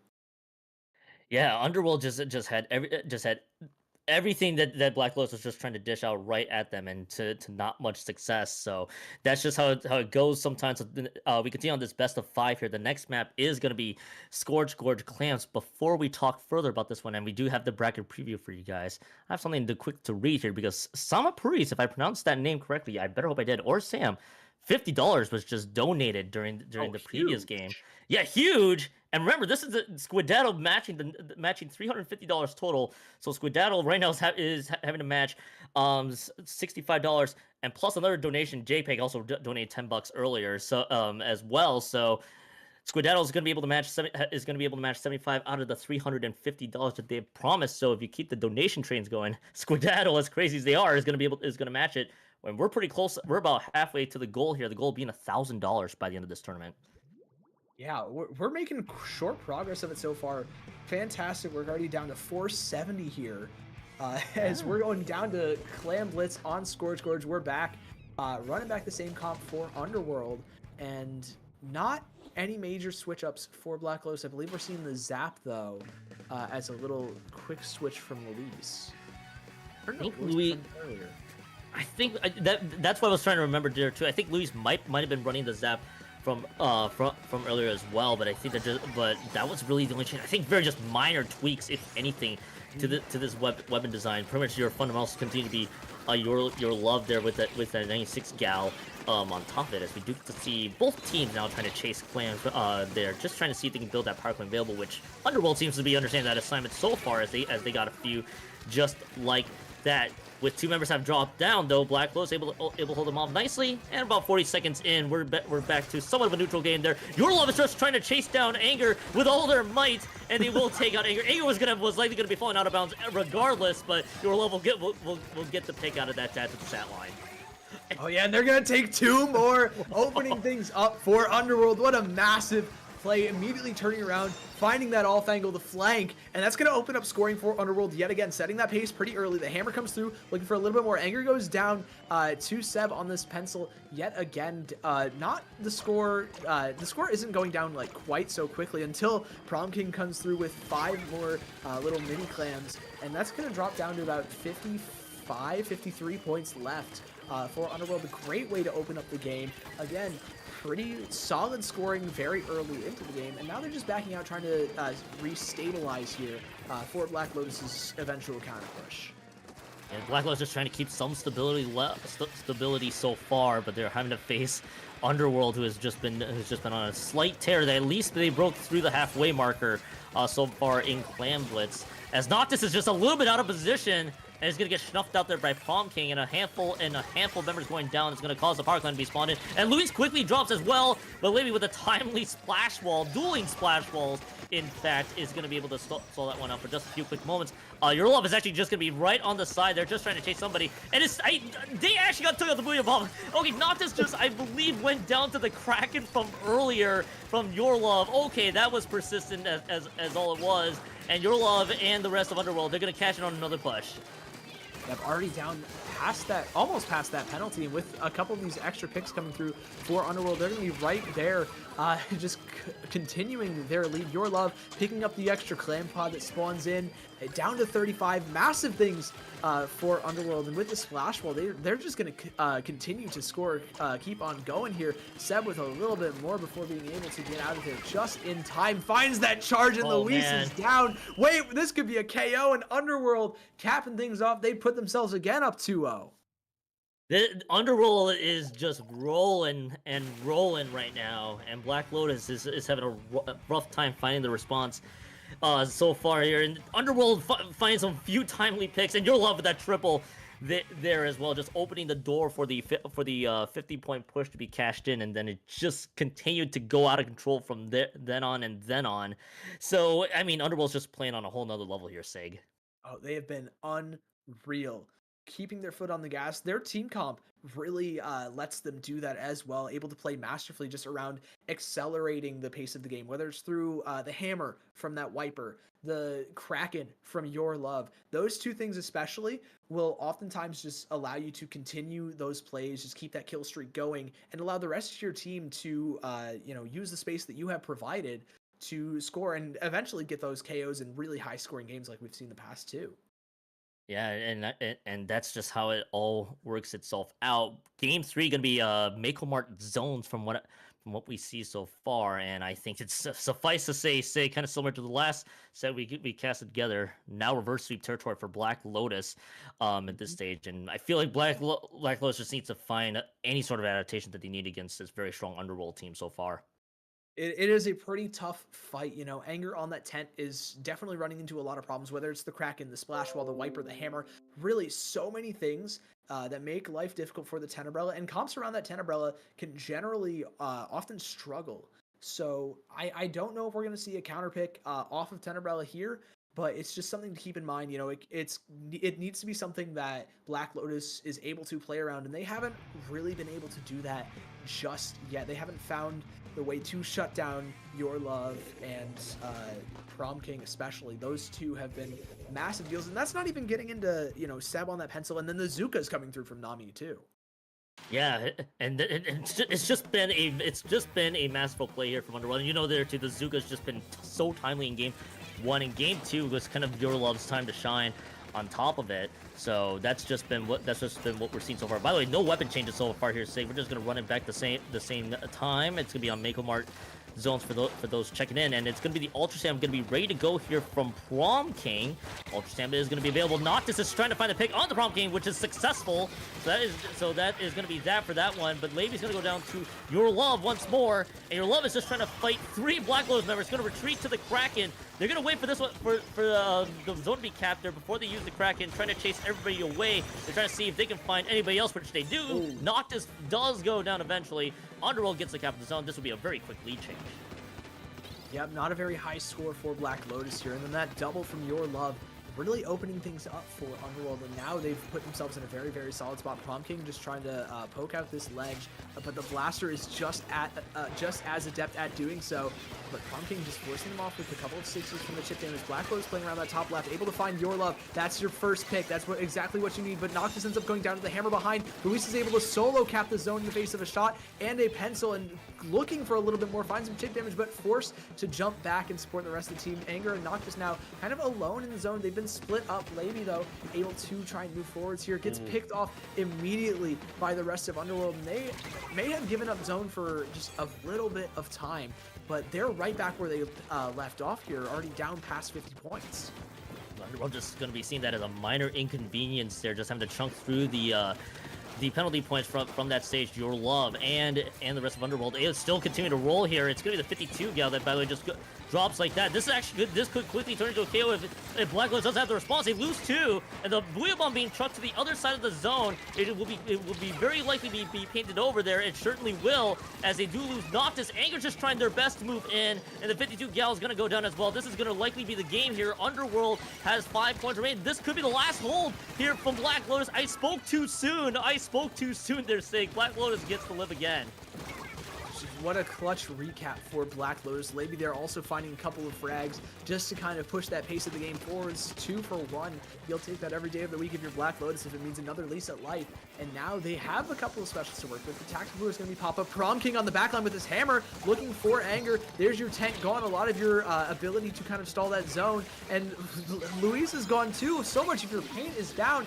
Underworld capitalizing beautifully, rushing that zone, getting on top of it. But Levy's still inside. Finds 2, looking for that third onto Your Love. Just dances around this pillow. Not quite able to get it. And the Kraken gets popped, just trying to get a little bit more space. Chase down Noctis. Oh, that's tough. And Underworld, they're right back at it. 30 penalty points separating them in a KO here. I think every person who has been chased by a Kraken will be very sad and just like, I need to run. Oh no, I'm cornered. Oh no, I'm cornered. That's what exactly happens. They're not just going down to Your Love's Kraken. 2 members, by the way, have gone down on Black Lotus's end, and Underworld could be out of the penalty points here. Luis goes down. It's going to be a stagger 3, but they lose 2 in that succession. They're having to quickly paint over it, and they've ran out of time to get the neutral and the cap, and Underworld sweeps Black Lotus. Underworld moves on to the next round, and Black Lotus has to go to losers bracket in what has been a very convincing set for Underworld. Yeah, that was just pure dominance from Underworld, game in, game out. Especially on that game 3, you know, they had a hiccup there, just, you know, letting Black Lotus getting the cap, but they were right back at it with a couple of massive plays, really playing well off of just those clutch doubles that they keep getting. And again, it's just accelerating the game off of that. Beautiful work from Underworld. And they're going to be moving on to our winner semis. Yeah, they're going to be moving on to winner semis. I mean, I got to give a lot of props to Underworld in this situation. Just completely throwing Black Lotus off their game by a handful. It's almost a joint team effort. The game 1 was the shot, which I was actually trying to see if I can read off the Japanese name there. I think I'm just going to shorten it to Kuri in this case because I think I saw the Japanese characters for that. But someone will correct me eventually. But the shot player was going off on that Zuga there, and then Your Love doing work with the Kraken games 2 and 3 really sealed the deal. So that was a great response. That was a great rather set for Underworld in this case, and Black Lotus having to find themselves in losers bracket to see what awaits them. It's gonna be the winner of Lavender Lemonade and Moo Meadows on that side. That's gonna be a tight set. Definitely gonna be curious just to see how that one unfolds. We saw Lavender Lemonade just a couple of minutes ago, but we're gonna be looking towards that winner semi set in just a couple of minutes. Before we cut to break, though, want to shout out Gamers for Giving yet again. Gamers Outreach. We're running this fundraiser. That's why the tourney's here. And if you just hit !donate, you can help out for the cause. You know, we're bringing some activities to hospitals, and it'd be massive help. We're almost at that goal of $1,000. We're about halfway there, and we're matching. Squadaddle is matching every single dollar donated up to the next about $300 to $75. So definitely check that one out. And we'll be back after this short break.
zone, shadows all mass destruction. Ooh yeah, down, down, down, down, down, baby, baby, down, down, down, down, down.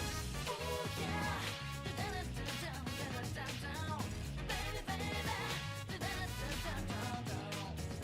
Ooh yeah, down, down, down, down, down, baby, baby, down, down, down, down, down. Ooh yeah, down, down, down, down, down, baby, baby, down, down, down, down.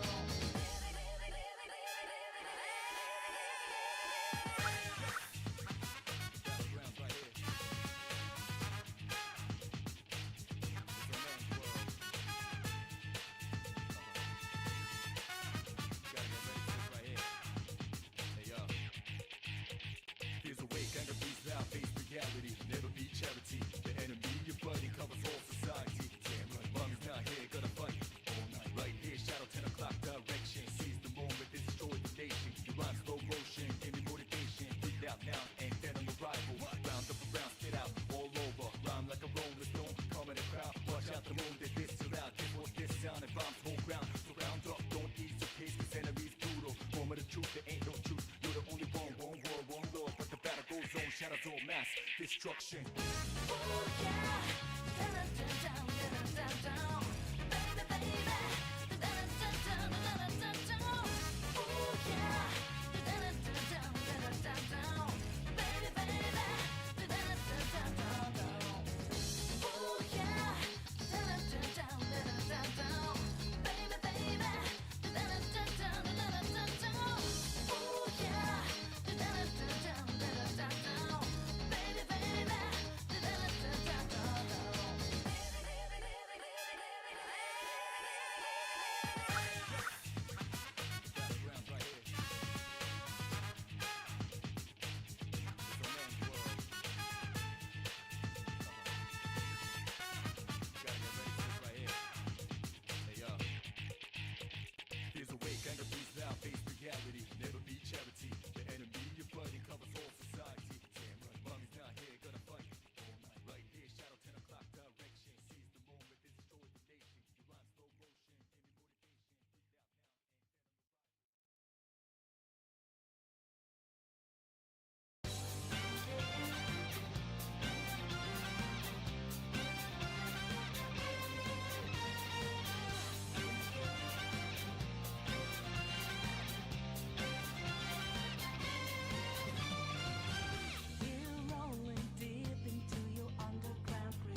Here's another one. One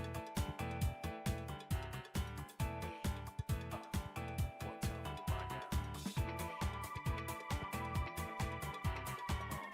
for the mic now. Let's go. Could be something true now. I'm not looking anymore. The times are breaking, never thrown now. Sharing real connections, what we're made for. Come on, let go, baby, more. Don't you know you're ready on a jump for that? Try to put the phone double clicking on the go, but I know use. Hang, I'll be cause in. And I'm with a flow, double trouble on the go poses. Keep posing, opposing against these foes. Please know I'm the poses. The crew out on the concrete jungle. Not a day goes by without me thinking about that way the world stopped me motion. When you walked into my life and we connected like we share the same emotion. Couldn't help but move that glass open and spotted into each other's blind spotches. All this energy's got us inspired now. We couldn't stop it, just set it free and Don't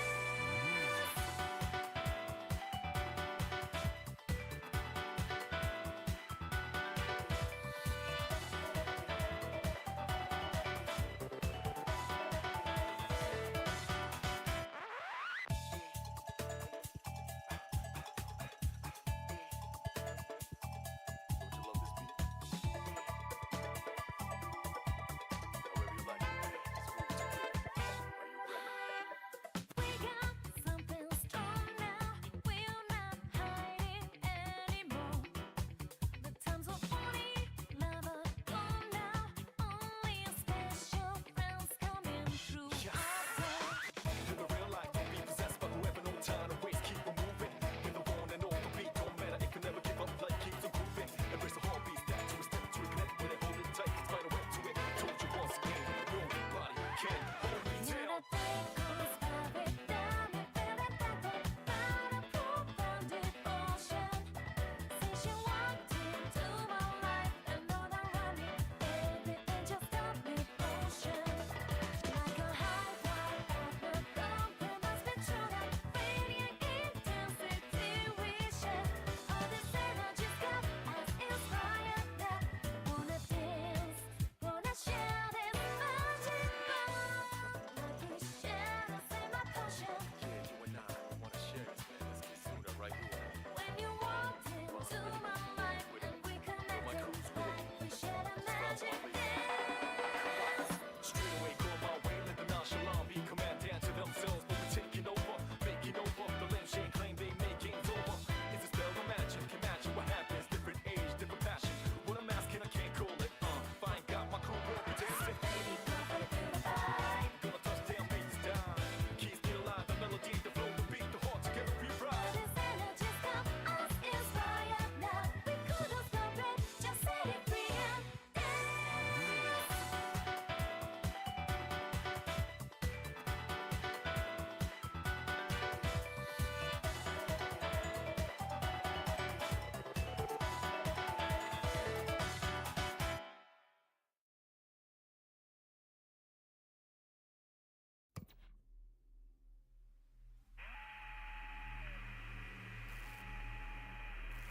Hey, yo, where's this right now? Huh? I can't see anything, man. It's so foggy. This might just be the backside of TV remix. Endless, despair, feel no more romance. Two winners semis here. My name is Kyon. Joining me is Sig for this Gamers for Giving charity tournament, raising money for Gamers Outreach. Quick donation we got to read here. It is Vowels, $35. Go watch motif. Thank you so much for the donation. Once again, Squidaddles is brave soul as they are is going to be matching the $350 total, and Squidaddle is currently having a match. If I do the quick maths here, $110 out of the $350 that they said they'll match. So keep the donations running, please! Exclamation mark donate to donate for the great cause. And Sig, we move on to winner semis. It is Hershey has a big heart versus Washed Motif coming up. Yep. I don't know how washed they really are. You know, they're already in winner semis in the top 6. This set might show some to us. I'm curious to see how washed is washed for this team. We've seen them before. It's Duck Motif, y'all. It's Kaisa, Bandit, Drifty Tokyo, Red Shell, and Kira playing up against Harshi as a big heart, a Harshi pickup consisting of Synapse, Harshi, Henlo, Aura Boy 36, and I believe Dat Kid as their 5th member. Yeah, and yeah, and this is, I mean, this exactly what you described is legitimately just duck motif, and of course Harshy going with their pickup crew. It is Synapse, Henlo, and Aid to start things off. Now we are entering counter picks territory this time, everybody. So we're gonna see how this is all gonna play out. Which, by the way, the first map, as always, will always be zones. It's Umami Ruins, a 2 zones map, of course, to kick things off. There is a player in Watch Motif named Duck Motif. I'm gonna have a lot of questions about this. All right. Universes colliding here. Take a look at the weapons right away. What do you notice so far? 2-headed, the best cooler weapon in the game. We're starting to see it a little bit more prominent now later on in this tournament, just showing how strong it is. But another thing is that we have the Octobrush and the Squeezer on the side of Washed Motif. Weapons that we don't see super often. Squeezer not after it got nerfed pretty handily. Still incredibly strong, but much more difficult to use. It's going to allow Duck Motif to kind of use this fighting pretty well. The heavy edit, though, is going to find a second one with that S-Blast. And Watch Motif, they do have a little bit of a lead, but the zone's going to get flipped immediately for Harshy has a big heart, and that lead's going to collapse and flip very quickly.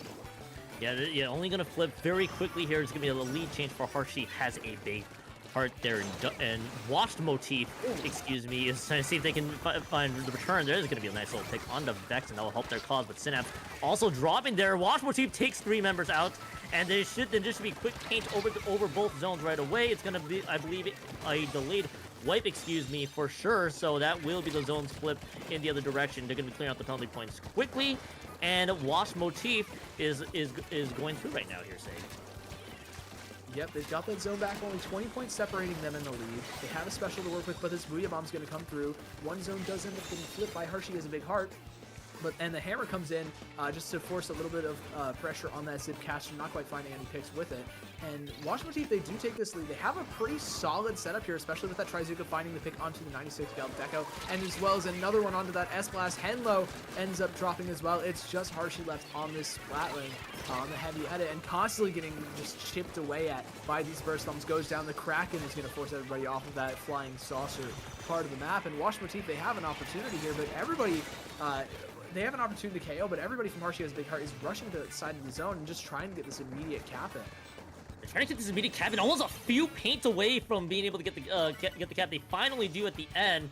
That's going to force major penalty points onto Watch Motif's layer there. It is, as so far, Harshy has a big heart. Is still trying to make this one count. The aptly named Lana Del Rey with the heavy edit, still trying to stabilize the group. There actually is going to go down to a suction bomb that collides with the splash wall. An interesting interaction that gets the pick. Red Shell trying to see if they can find value with the Zip caster. Doesn't seem to find its mark, as it's going to be 2 members down. The defense is going to be slow going here from Harshy's end, and that stop is going to have to retreat back quick, and it will just be Harshy has a big heart, still stuck at base. They pop the Kraken to see if they can find any openings, and the Booyah Bomb throw right directly into the center of the zone here, and at this stage, if we are stuck in the neutral game, and Harshy finally gets the cap again. Watch Motif does not escape penalty points. Harshy has a big heart, at least gets the fight for another time. They have a serious opportunity here. Synapse with a great Kraken, along with that Booyah Bomb, just made so much space on top mid, really made life difficult for Watch Motif. They couldn't contest zone. Now they're having a difficult time doing that from behind mid as well. The hammer comes through, finds 2, and this Squeezer's kind of isolated here against 2 players, going to be forced to jump out. And now Harshy has a big heart. They have an opportunity, a big one at that. Already penalty points gone, only 40 to get this lead to go.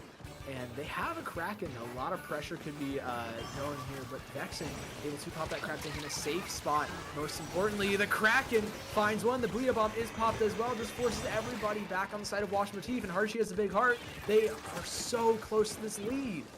They're very close to the lead, and they should be able to get it here, even with losing the S Blast 91. That's it. That's going to be the lead change coming up here, as it is going to be the special. That's going to be Red Shell, excuse me, going to be popping that Octobrush Zipcaster. But it looks like with all the paint being thrown on both sides, 3 members down on the hard hits, and that should be the cap here for Watch Motif once they get the last bit of purple paint down, and that is going to be that. There are 1 minute and 3 seconds left to go on the clock, and we're going back and forth we go right now, as it is still going to be a lot of paint being dished out here from Watch Motif. The Ultra Stand Toss does not find anybody, but the splash I think may have gone down to a little bit of chip damage there, as it is just going to be so much paint being traded away. Sig, both teams trading zones, not one really firmly in control quite yet. No, they've stayed in penalty points for quite a while now as well, Keon. Just not able to kind of advance this score whatsoever. However, Watch Motif do end up finding the pick. Both the sword and the brush are down here for the time being. These heavy hitters are just trying to cap this zone. Watch Motif have both in a neutral state, but you know, Hershey has a big heart. They have control of one of them now, and with the Splatline going down, it's Kaisa dropped, and now Watch Motif are in a bit of a tough spot. They don't have a lot of the paint, that comes with their comp. The splash is in a bit of a rough spot, just trying to move forward. That Trizuka, though, is going to lead to a lot of opportunity. One zone already in favor. Now you have to get that second one to force the overtime, just barely getting it. And with that hammer pick, wait a minute, Hershey has a big heart. They just need to get the zone cap. They just need to prevent Watch Motif from getting the cap, and they take game 1, and they do so successfully. This Wiper having a fantastic stall. That hammer pick instrumental in kicking things off for Hershey has a big heart. That is a very critical Wiper pick that got Hershey has a big heart on the board here to start off winter semis. That was honestly great back and forth showing from both teams here. Both teams trading leads. Hopefully a sign of things to come right away. I think it really just boiled down to that big pick at the end to kind of help stabilize matters here. I thought it could have been an easy, quick lead change, but I feel like it's also a product of a 2-zone map where you have to capture both to see if you can get that OT ahead. Now, thankfully, they were able to cap the 2-zone to at least force OT, but that time was going to quickly tick down here. So that's all it's going to be. And reminder everybody, we are in counterpick territory, so we're going to be waiting on Watch Motif's counterpick coming up. In the meantime, though, I want to shout out another donation from Supera Jokera. $10 to Gamers for Giving. Hit !donate in the chat if you want to contribute as well. That is already doubled by Squiddaddle again for $20 on the donation total there. Huge shout out to Supera Jokera. And we're still waiting on this counter pick right now. I'm curious, what do you think we're going to pick? Yeah, and I'm gonna be intrigued to see what the pick is going to be. I think we may have heard from a few voices in our heads what the counter pick might have been, but we'll wait and see on that one. As I think, hold up. As I noticed there. By the way, thanks for the raid as well, Cactus. But also, I just realized something. That total just went up to $800. That is courtesy of TBob408 donating $120. The amazing donation being matched there, and we're at $800, $200 away from hitting the goal. If you get those donations in !donate, we can make it there, everybody. By the way, counterpick's gonna be is coming up here. It's Undertow Spillway Rainmaker being the counterpick, Sig. Very interesting one. Definitely going to lean towards Watch Motif just a little bit here. You know, the Zipcaster, incredible work. Octobrush can really make use of everybody kind of being focused on that Rainmaker and just finding some opportune sharks. All you need is one pick to stop an offensive here on that Rainmaker, and Octobrush can definitely find it. Feel like this is gonna feel like this is probably just a very favorable counter pick here from the for Red Shell. See if they can enable themselves into this matchup. I feel like though the way the set kind of plays out with the huge back and forth, I wouldn't be surprised if we do get to see the game be a little game of inches here to see or centimeters, whatever the units of measurement you use in the stage is going to be here. But yeah, I'm going to be curious to see how this counter pick is going to play out. Still trying to wait for us to load in. Yeah, we're just waiting for it. I'm curious if we're going to see any counter picks. I'm not really sure if we're going to see them. A lot of these players incredibly proficient at their weapons. We've known Synapse plays the Gal, so maybe a 52 here, but at the same time, the 96 was just so strong for the side of Hershey has a big heart that I'm thinking we're probably going to see it, especially with Kraken being so much better on Rainmaker than it is Splat Zones. You know, you don't have to worry about not being able to paint as much, and you can really focus on just diving and getting picks with it. Yeah, and that's kind of and right now I'm gonna be curious to see if that's the strategy that they're going to use. Which, by the way, we're gonna be loading right into this one. Undertow, Rainmaker gonna be coming up here. You mentioned before, may possibly very little in the way of weapon changes. Okay, maybe Staub is gonna be the one with the Octobrush this go around, but as expected, Red Shell's back on it again. Dueling Octobrushes is gonna be the name of the game so far. Yeah, deck is switching over to an Octobrush again. Pretty solid here on Rain, able to get a good amount of damage in. The Zipcaster and just generally Octobrush as a weapon able to kind of shut down pushes by getting a pick onto the Rain. Really, really solid stuff. The mobility as well, huge help. But as we say that, the Squeezer ends up getting picked off by Hershey here. The Crab Tank is able to trade out though, and we're still in this 3-on-3 in mid. The Cooler is pop 4 Wash Motif, so they definitely have a go button, and they're able to move forwards. Vexen just trying to find some picks, not able to, but forces that Zipcaster to be popped. That kid goes down, as low as 2 members of Hershey has a big heart, and Wash Motif are taking it and running with that Rainmaker already onto that first check. Gets through the Kraken for the checkpoint as well here.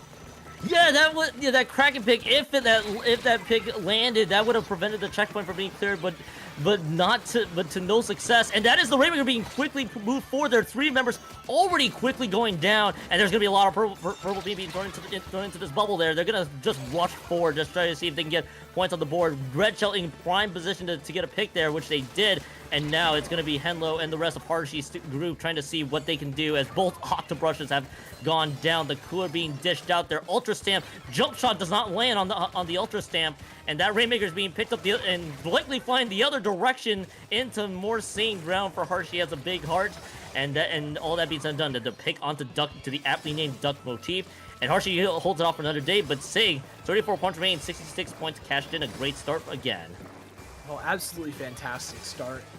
And now Hershey has a big heart. They don't have a lot of time with this Rainmaker possession, already down to 20 seconds left, but they do have a lot of space for this checkpoint. The Zipcaster coming through is going to find a trade onto the other Octobrush on Wash Motif, and that's going to allow Hershey has a big heart to grab the checkpoint, but they don't have any specials, and they're going to have to back off because they don't have the player advantage either, down to 2 players left in the face of Wash Motif's 3, so they're just going to try and play slow. Good check break, though. That's going to be a good start for their offensive, and that's gonna be the first step in just closing in on this lead. But Duck Motif comes through with that Squeezer, looking for a third with that Trizuka. Not quite gonna find it, but the rest of the team is there to clean up with a wipeout, and Wash Motif right back where they left off, and just trying to push this Rainmaker as far as possible here. Duck Motif missing the prime opportunity for the triple, but the rest of the team helps follow suit with that wipeout, gonna help their cause by a lot. But I did see a flanking brush able to get a couple members out of Wash Motif. And that stalls out a possible push that could have easily happened there. As it looks like the bomb toss takes out Vexen. All right, that was pretty slick.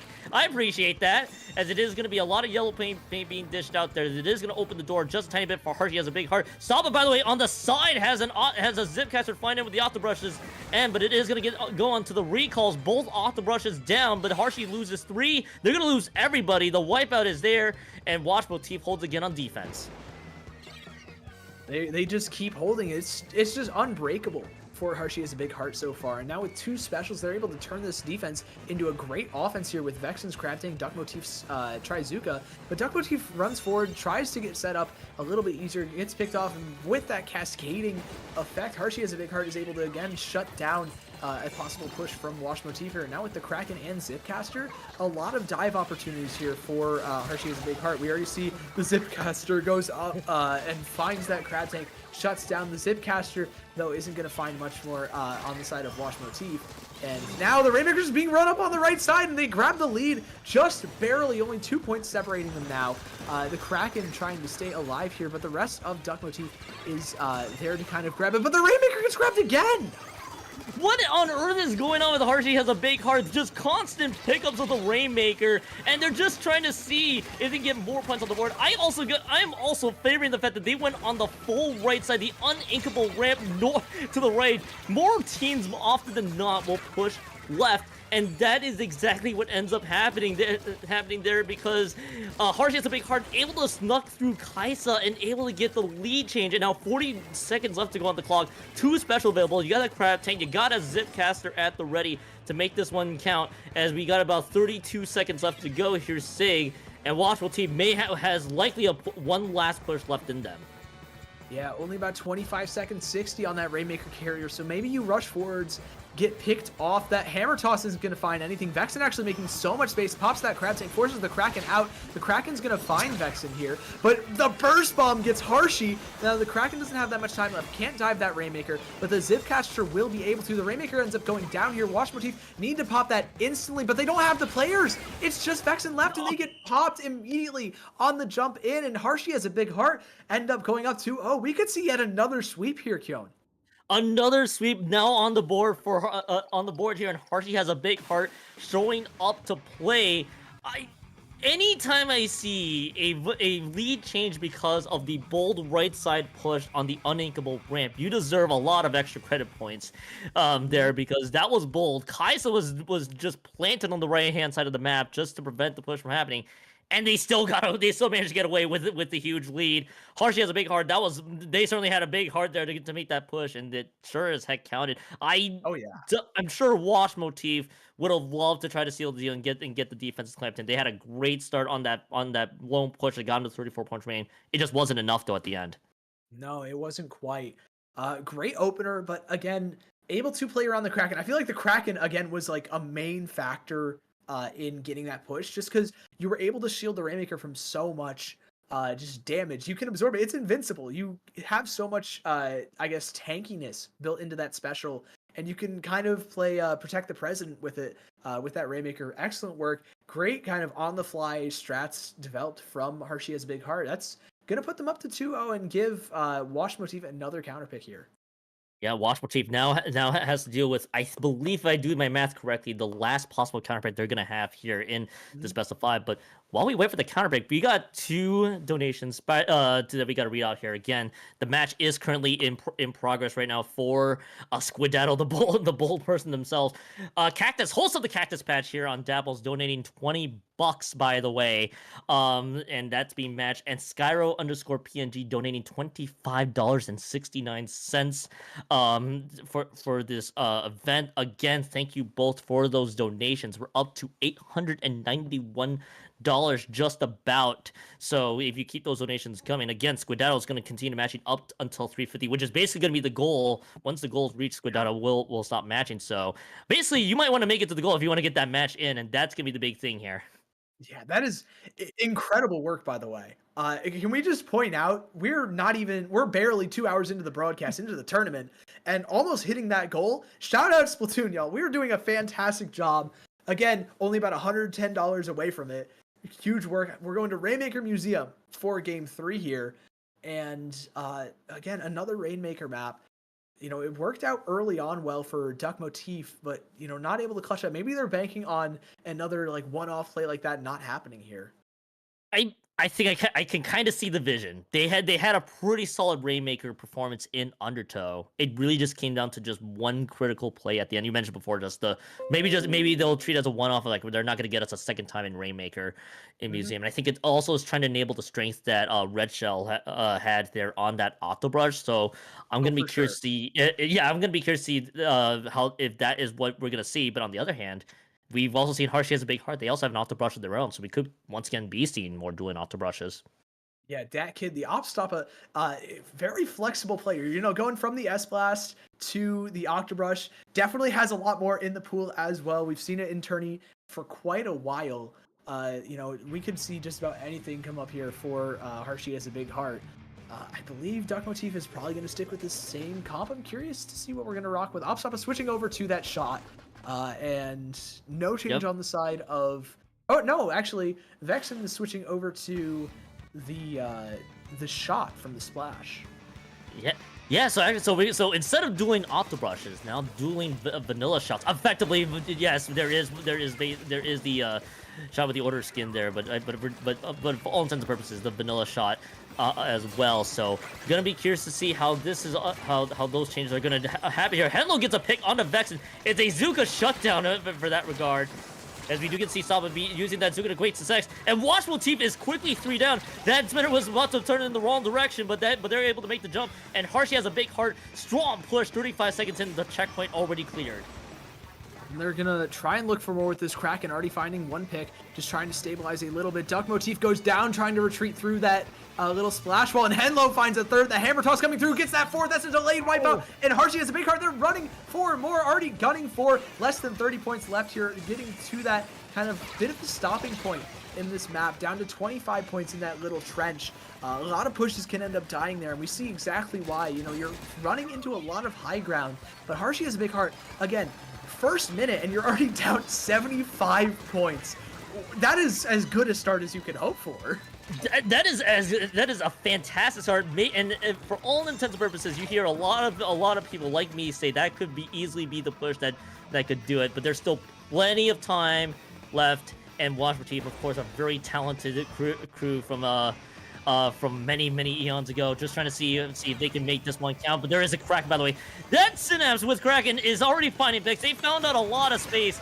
Archie has a big heart, is trying to keep Wash Motif stuck in base. They lose 3 by themselves. It's gonna have to quickly just be the retreat there. They're gonna be stuck between a rock and a hard place here. But Synapse is still holding on to the okay, that's the pick on the Duck Motif. That was beautiful. And so far, Harshy has a big heart. They're still running amok here in this map. What a start. They've extended the pace of their push, or at least the duration of it, from 1 to 2 minutes. That is outstanding. Now the Rainmaker's stuck in this top right, incredibly difficult spot, a Rainmaker free zone at that. And so, you know, if you're picking it up, if you're Wash Motif, you have even less time to get a push going here. But that's the question of even getting a push going at this point. Harshy as a big heart has just been living in the platform of Wash Motif for quite a while now. They finally break in the mid with that Octave Rush. But the Rainmaker gets picked up by Harshy as a big heart again, and that's a full wipeout. They could just dunk it right here, right now, and they've booked their ticket to Winners Finals. You know, the entire time I was gonna say here, Sig, there is no way that Harshy has a chance for the push. Wash Motif can just keep it up there the entire time. How on earth did Harshy has a big heart manage to run through that all the unable territory, all the tough patches you need to make to, and get the slam home from where the Rainmaker stopped? That is nothing short of incredible. Crazy highlight performance, to say the least. There, Sig. I'm kind of out of words for how that all transpired. That's just unreal. I don't have any words either. How do you get there? Do you just I wanna see that again. Did they like take the Kraken and then just Synapse live for like 45 seconds, get the rest of the team in? Or did they like take the spinner like little great path up here and jump over? Somehow living through Kaisa on that Splatling? That's just, you never see that happen. You know what? I'm chalking that up to crazy play. None of this should ever happen.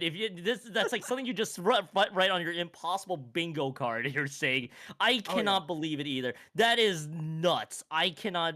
I think that's all we gotta say. I think that's a phenomenal way for us to cap that one off. Again, 3-0. Harshy has a big heart, and Wash Motif is gonna be dropped down to the lower side. They're gonna see if they're gonna get the redemption back in lower brackets up to loser finals and grands.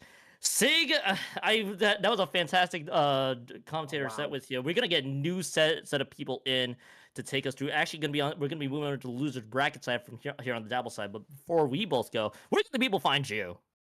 You can find me at Sigdakari, basically wherever the Splatoon community is, whether that's Blue Sky, Discord, Twitch, Twitter, even YouTube occasionally. At Sigdakari, like you see at the bottom of your screen, right about here-ish. Keon, where can the lovely people find you? You guys can find me Blue Sky and on Twitch, Keon2570. Smash the follow button for all of the content and the musings of me for the most part. Again, we are raising money for Gamers Outreach. This is what the Gamers for Giving charity tournament is. Again, there was these Squadaddle donation matches are still live until we hit basically the $1,000 marker. So get those donations in! ! Donate. That's my last plug for our set here. New set of commentators will be coming in here in just a few quick moments. Do not go anywhere. You are watching Gamers for Giving, raising money for Gamers Outreach. We'll see you guys after the break.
今日はユニバース学園の超クールなクラスメートを紹介しちゃいます。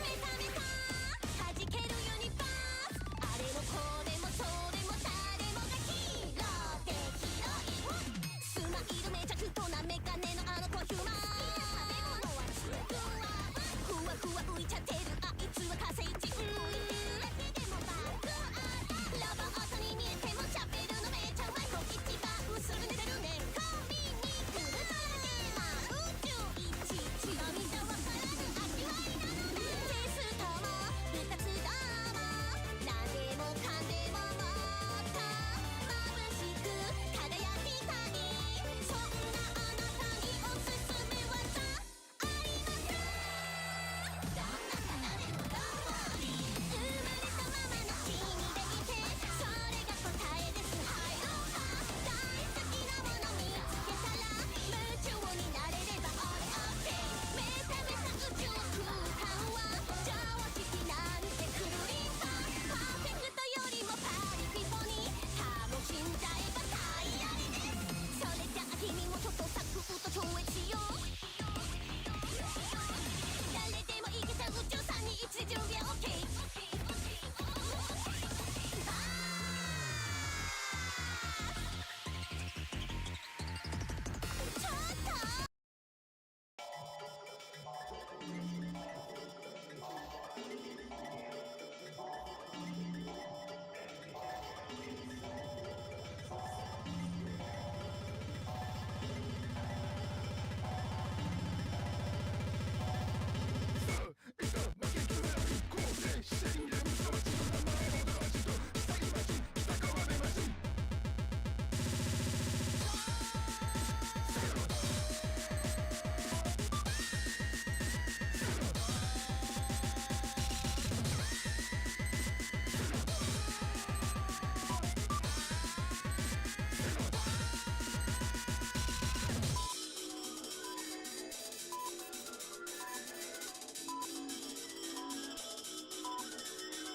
じゃあさあ心のし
Hello and welcome back to the Gamers for Giving tournament here, Splatoon 3 charity tournament we are running just to help support the Gaming for Giving charity. If you don't know what that charity is, it is a very wonderful charity working with gamers outreach. But before I get too ahead of myself, my name is Rocket and joining me is the wonderful Nell. And Nell, how are you doing today?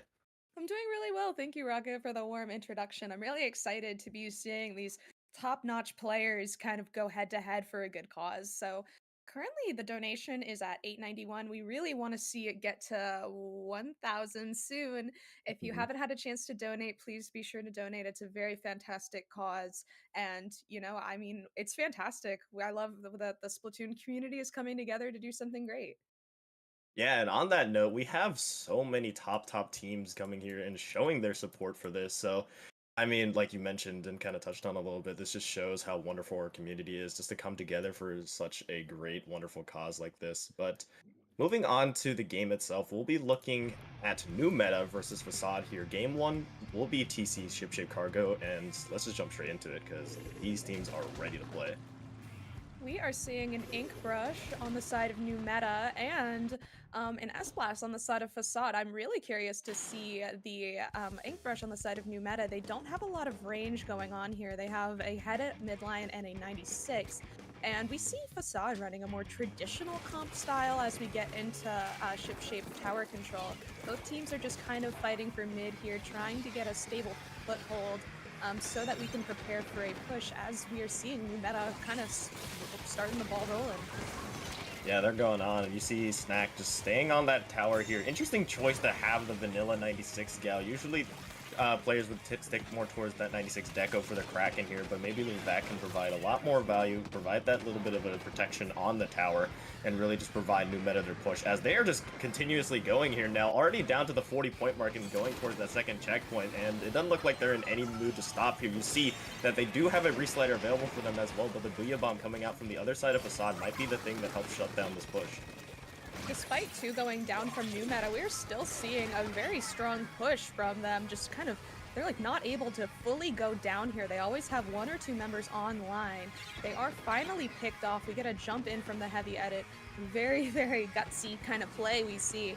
The tower is slowly headed back to mid as Facade is kind of trying to clear out New Meta from their area, just trying to prevent as much damage control as possible, but New Meta is still marching towards this second to last check, or excuse me, it's the last check here. They really just want to get this check done for so that they can hurdle the tower towards a KO. However, we are seeing that they are going to have to kind of leave the tower a little bit as New Meta is kind of getting back into it, and Facade is just not going to go down without a fight. They are having a very strong foothold on mid here. Yeah, Facade just trying to see if they can retake this mid with the specials. You see that Crab going out as well to fully secure that mid control. However, now it is their turn to try to get this push going. They're trying to go towards that first checkpoint on that left side. You see the trip chase go out, yes, but the bucket does fall there. On this right side, you see now just this Neo Splash trying to stay alive, unfortunately goes down as well. And with 3 down on the side of Facade, New Meta counterattack really quickly here. Now you see the Brush going in, just trying to make that pen a little bit uncomfortable, just trying to poke from underneath, see what they can get, and create so much space, as now New Meta is yet again trying to work up their points here. They have a very comfortable lead, and especially with no checkpoints besides that last one left, they can really just keep the ball rolling. I agree. We see the VAC coming out from the side of New Meta, the 96 gal, and honestly, I really enjoy seeing the VAC gameplay. I do think that it is a pretty strong counter to a lot of the crabs that we see going out on the side of Facade. And it's just like, oh, you can't even touch us. We have a VAC. We're fine. And New Meta is sitting really pretty right now. They are just casually rolling the tower forward as Facade is forced to kind of scramble and get their specials out. We are trying to retake from right side to go down. Ooh. Fantastic job from the side of Facade, pushing back the heavy edit, and it's just a scramble overall. Yeah, still very intensely back and forth fighting here where New Meta's first checkpoint was, but now New Meta does go three players and a full wipeout down. So now an opportunity for Facade yet again to try to create the space. You have the specials available. Crab's such in a great position here, just very difficult to try to dislodge them. But dislodging they will be doing. The New Meta manages to find the pick onto that Crab, maybe trying to find an opening here as Facade finally are able to get through that first checkpoint. You see the counter back there just to try to hold space, but hold on. New Meta are continuously falling. Is just left to this brush on this flank to try to draw attention away.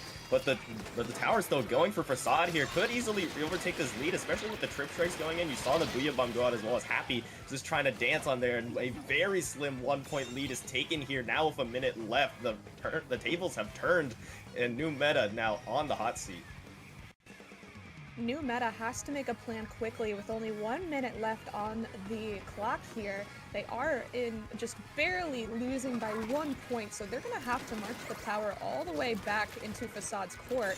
And Facade is kind of back sitting pretty. They're the ones that are kind of pressuring New Meta currently.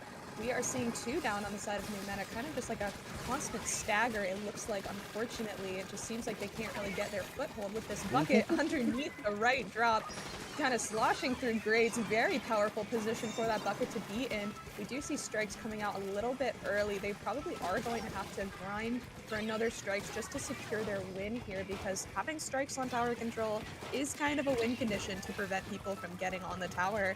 So as we kind of go forward with 10 seconds left on the clock, we are just seeing scrambles and fights, and nobody's on the tower currently. It is in New Meta's court, and we're headed to overtime. We're going to overtime for sure here, but on the side of Facade, you have 2 specials that can basically nuke the tower in the Slosh's GG Strike and that S-Blast's Booyah Bomb. If you're on the side of New Meta, you need to get these kills and prevent those specials from being built, or else it's going to be a very tough retake. Unfortunately, the Tetris does go down early here, so now a 3v4 will be had on the other side. You see Facade just waiting for a great opportunity there to jump on the tower, and with 3 members falling from New Meta, perfectly timed there, perfectly played overtime for Facade, as a very late comeback came in, and they take game 1 in this best of 3.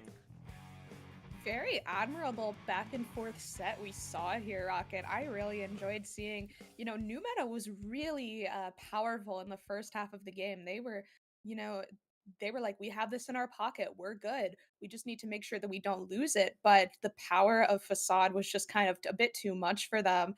And it was amazing to see that Facade kept cool-headed, and they were able to just kind of get into it and secure a lead. If not by 1 point, it still is a win in their book.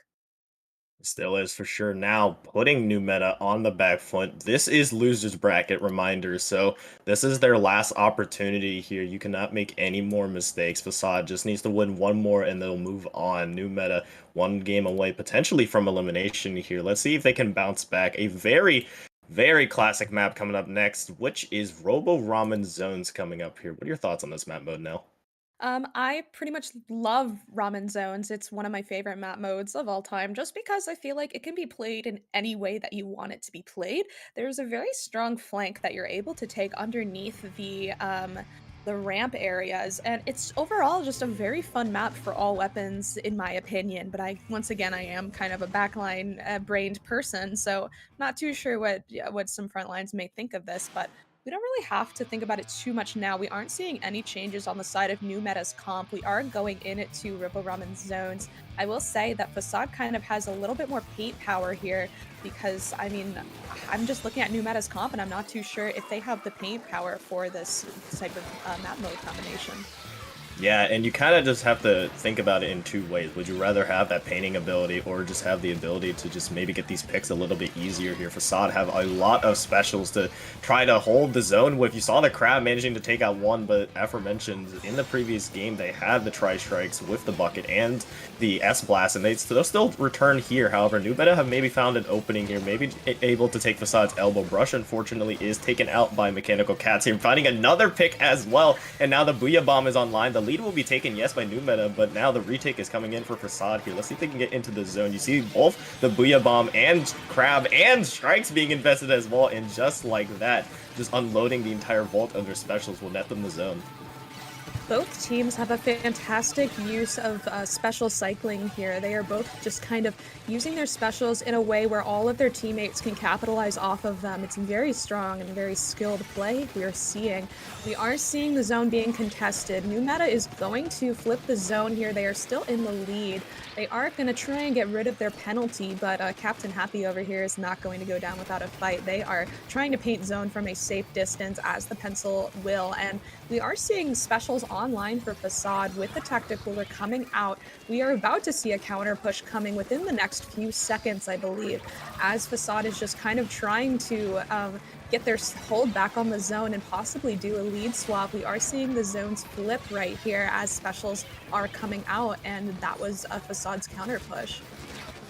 For sure. Now, almost out of their penalty, Facade can easily try to retake this lead here. They just need to hold this key elbow pick. You saw Cats going down, however, so now New Meta have a little bit of a window of opportunity to move in, especially with that pick onto the Slosher as well.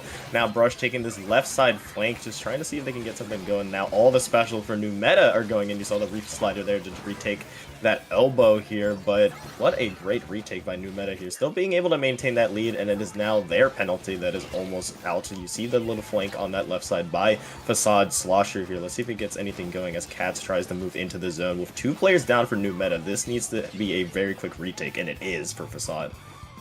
New Meta didn't entirely go down though, so they were able to live and kind of just drop in areas that they wouldn't be noticed. We see the Brush on the side of New Meta kind of trying to hold this ramp area on the left side of the map, going down to Happy's Pencil here. We are seeing Facade back in the fray. We are seeing their specials come out as one is down on the side of New Meta, and people are going to be contesting New Meta's right elbow area because that is a win condition for this map.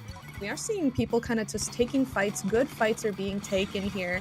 And the zone is back in control of Facade. No penalty with 2 down on New Meta's side. It's not really looking good for New Meta right now. They may have to retreat and kind of just hope something will happen, but they only have 30 seconds left in order to make something happen. And one thing about this map is that it feels like time ticks down a little bit quicker than other maps, just because I'm not sure why, but that's my experience with it. It's usually just the pace of the game. It always seems like you don't have enough time to really make these decisions, and you just have to make them on the fly, and that has to be second nature to them. But we're seeing both teams just contest the zone, just right back and forward by both unloading all of their specials here. You see, like, eventually when New Meta goes in with that vac and a Reslider may be coming in soon here, you'd see them just kind of trading their specials back and forth, and it's usually whoever is able to make them have the most value is able to hold on to the zone here. But Facade might be able to pull away here now, taking down to the 15-point mark. Crab is online here. You see the Reslider coming in to just try to knock this down, and also the follow-up back as well will force the Crab backwards, and that is a quick New Meta counter attack. You see all the specials just working in unison. That's what I love when both these teams are doing here. New Meta going in with that vac and Reef Slider, and on the other side, just all those retake specials with the Booyah Bomb now online. 35 seconds left. New Meta need to make this hold count, especially since all these specials coming in for Facade could potentially take the zone in an instant, and right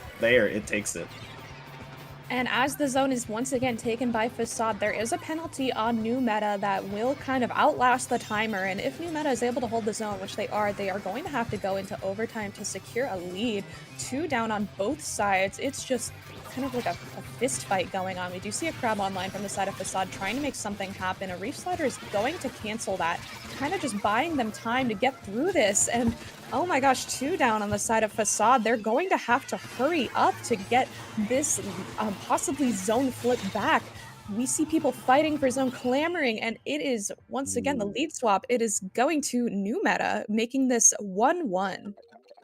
What another comeback here, this time on the side of New Meta. I mean, I'm sure me and you now both questioned their comp, or at least running into Robo Ramen zones against Facade's just strong comp of very special heavy, very paint heavy specials. I mean, you had the Booyah, you had the Trip Strikes, you had the Crab, all wonderful specials for Robo Ramen zones, or any zones map in particular there. But I mean, just the great special usage on the other sides, maintaining that great space, getting those key picks with, I mean, you saw the Reef Slider just consistently being able to take that elbow and just inserting these members of New Meta in there. They were just able to create a good lockout situation to ultimately take that one.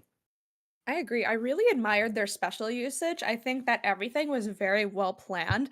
Both teams did a fantastic job at figuring out when they needed to hold their specials, when they needed to pop them to kind of disable the other team's specials as well. As we saw, the Reef Slider was really just saved to cancel out the Crab in last second. fantastic use of specials and timing. And I really liked the cohesion that I believe it was Facade. They took fights together. They took a lot of fights together, and it was just very fantastic to see, especially on a map that you could easily get split up on. And so we are. This is a best of three, and it is 1-1 currently. Our final map is going to be Rainmaker on Scorch Gorge. I'm curious to see if the Brush is going to do some brush shenanigans here, or if it's going to be kind of like a wipeout, quick match situation. I mean, both teams are very formidable. What do you think? What do you expect to happen? I mean, if they run back the same comps here, which we're just going to jump into game 3, if the same comps remain, I remember New Meta having that vac for the 96. Nope, never mind, doesn't have that vac anymore. Instead, it will have a ballpoint and zap. However, on the other side of Facade, still sticking firm. I was going to say that vacuum could have been really effective in trying to push in, creating so much space, but instead trading now for that ballpoint with the jetpack, which I do like as well. Maybe just trying to get these picks onto the members of Facade before they can get their specials out. And right on cue right there, you see that jetpack going out, just trying to chase these members away, just trying to see if they can find a pick. Won't quite find anything, but at least we'll take that space as New Meta gets the pop onto the Rainmaker, now trying to look to get that first push going. If you know anything about me, you know that I adore ballpoint. I adore all Splatlings, but it just makes me so happy to see a ballpoint being played in this meta. It is just like we are living the golden days right now. I am in love with it, and I'm happy to see it being played. I do think it's very interesting for their comp. We are seeing strikes coming out from the side of Facade as the Rainmaker is still in a pretty neutral position right now. We haven't really seen it be pushed in either direction that much, to the extent where you can get points on the board. And so we're just kind of playing it in a way where we're waiting for the other team to make a move first a little bit. And as specials are going out from both sides, we see Happy grabbing the Rainmaker, trying to make a break for it and get some points on the board as the clock is ticking down with 1 minute out. Yeah, now we see here just this ballpoint just trying to create so much space, just moving forward for New Meta to try to get their Facade side of the map painted in New Meta's color here. The lead will be taken here and a potential checkpoint pop, but no, the Rainmaker is quickly shut down, but not before New Meta is able to get that cleanup, create so much space for them, and with a quick pop, they will get that checkpoint. Really nicely done there. You see the Brush. We'll find that 1-for-1 trade underneath here, but a great opportunity for New Meta to maybe try to sneak some more points as well here. You see the Reef Slider going and actually canceled out here, and now we'll just reset back to neutral as Facade try to hold desperately at this point here with that crab. With a crab going out from Facade, it kind of just cancels New Meta's push entirely. They weren't able to get anything past the checkpoint just due to Facade's defense, very strong defensive prowess. We are seeing Isabel try and take some skirmishy little fights in mid as we pick up Cooler, and we realize that about the entirety of Facade is on the same side of the map. They're clumping just a little bit, but we are seeing them kind of take hold of mid here. Unfortunately, their stabilizing pencil player is going down, unfortunately, as we are kind of pushing through strikes and trying to just get our own push going. Unfortunately, it's a little bit scrappy, and it allows New Meta to retake the elbow with a strong ease as the game is pushed back to neutral. Push back to neutral indeed, but will be favoring New Meta because they did get their checkpoint. Facade needs to get their own checkpoint here. With under half the match to be played, you need to really get a push going here. Now both teams have been able to kind of familiarize each other by now. This is game 3. This is your tournament life on the line. You see the Brush now trying to go around, trying to draw attention away as Brushes do. You see now just slowly but surely, however, New Meta inching their way forward, both sides losing players, and just New Meta doesn't really have to force anything here. They still have a lead, but still plenty of time for Facade to try to retake this. Just waiting for an opportunity. Strikes going out just to dislodge the New Meta push, trying to separate these players. However, you see the Tetras managing to get a key pick there, I believe, onto the splash, and now an opportunity to slowly move forward. But Facade are just shutting the door every single time with just cycling these specials. I completely agree. Facade is very strong defensively. It's quite difficult to get through those defenses with the crab, with the pencil, with the strikes. So New Meta is kind of forced to play a little bit patiently here, which is why we haven't seen any points above the 55-point mark. The crab is just kind of trying to get that defensive wall back up to take everybody out of their little area. And as time is ticking down, we have about 1 minute left. It's almost time for Facade to kind of lock in a little bit and get their push going because they haven't even broken the first checkpoint. with 2 down on the side of New Meta. This is giving Facade the opportunity to get the points that they need. However, the Rainmaker is caught in a very, very awkward position on the map, which is going to be difficult to get back. Yeah, you really need to get these specials online and in unison if you're on the side of Facade. You see all of them online right now, except that Cooler. The Booyah Bomb goes out early. Crab being popped now as well. This is Facade's time to push and get this first checkpoint. The Cooler is actually denied by Facade. A really nice pick there will allow them to get this last second push in. 25 seconds left. One more team fight could possibly do it here as the members of New Meta are staggered. They are trying to just desperately go for this lead. They will take that lead here, and with 15 seconds left, the members of New Meta are just still staggered a little bit, just left of the ballpoint to try to hold the line here, but 10 seconds left. New Meta needs to get the pick onto the Rainmaker, which they do, and they do force a 3-player down situation, but now, yet again, another entirely different game to be played in overtime as New Meta. This is your final push. I agree. If I was New Meta, I would be sweating right now as we are seeing contesting specials go out. The 2 down on the side of Facade. They are going to have to be very unified in order to make a lead swap happen. We do see a Crab go out from the side of Facade. It is the last special from Facade's side, and it is just, they're trying to recreate that little wall that they were creating there. We just really need almost a miracle to happen. We need specials on board again. The brush is down. We only really see the Tetras and the Rainmaker available. The Rainmaker's getting rushed down. They're taking the front, and they are able to take the lead with a swap, and that is New Meta going 2-1 against Facade in losers bracket round 5. My jaw is on the floor now. That was a very, very close, I mean, minute, like 30 seconds it feels like. I mean, Facade managing to rush it down all the way at the end there. After that first checkpoint, they forced that dagger and managed to get it to a very sizable lead that I thought would be a very, very tough hill to climb for New Meta. But I mean, New Meta did it. They were able to basically steal that game from under the noses of a lot of us, and myself included, because you were talking about it there when they were making that push. I mean, were just so good at building up that iron wall. So many defensive positions to really take there, but I mean, just one golden opportunity to rush it past the trip strikes as well. The bravery of that and the boldness of that was awesome, and that set went the entire way, and that punched New Meta's ticket into the next round. It was a really fantastic showing from both teams. Noticed that both teams kind of had like a last ditch effort push towards the end there. They both were like, okay, we're safe now. We threw ourselves at the Rainmaker. We threw ourselves to get lead. But then, oh my gosh, New Meta was just like, nah, we have strikes. Let's swim forward through them. It's just super strong cohesion with the team because you have that confidence to know that you're going to have strikes to swim through, and they're like, just hold back a little bit. We need patience here. We don't want to get caught out. And honestly, kudos to the Rainmaker carrier. They did a fantastic job just trying to just get the lead, and that's exactly what they did. It was really, really awesome to watch. And I mean, sheesh, that was really fun. I loved that match. For sure, and with that, New Meta will move on to face Underworld, another top team in this tournament who've been on a little bit of a tear in winner's bracket. They recently got knocked down there, I believe, by Moonlight. Yes, I believe, yes, they did lose in a sweep there. But before we get to that, I believe we're going to be taking a very quick break, but don't go anywhere, as Gamers for Giving will be right back at you, and we'll be right back here shortly.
Hello, everybody, and welcome back to Gamers for Giving. My name is Nell, and I am joined with the lovely Rocket.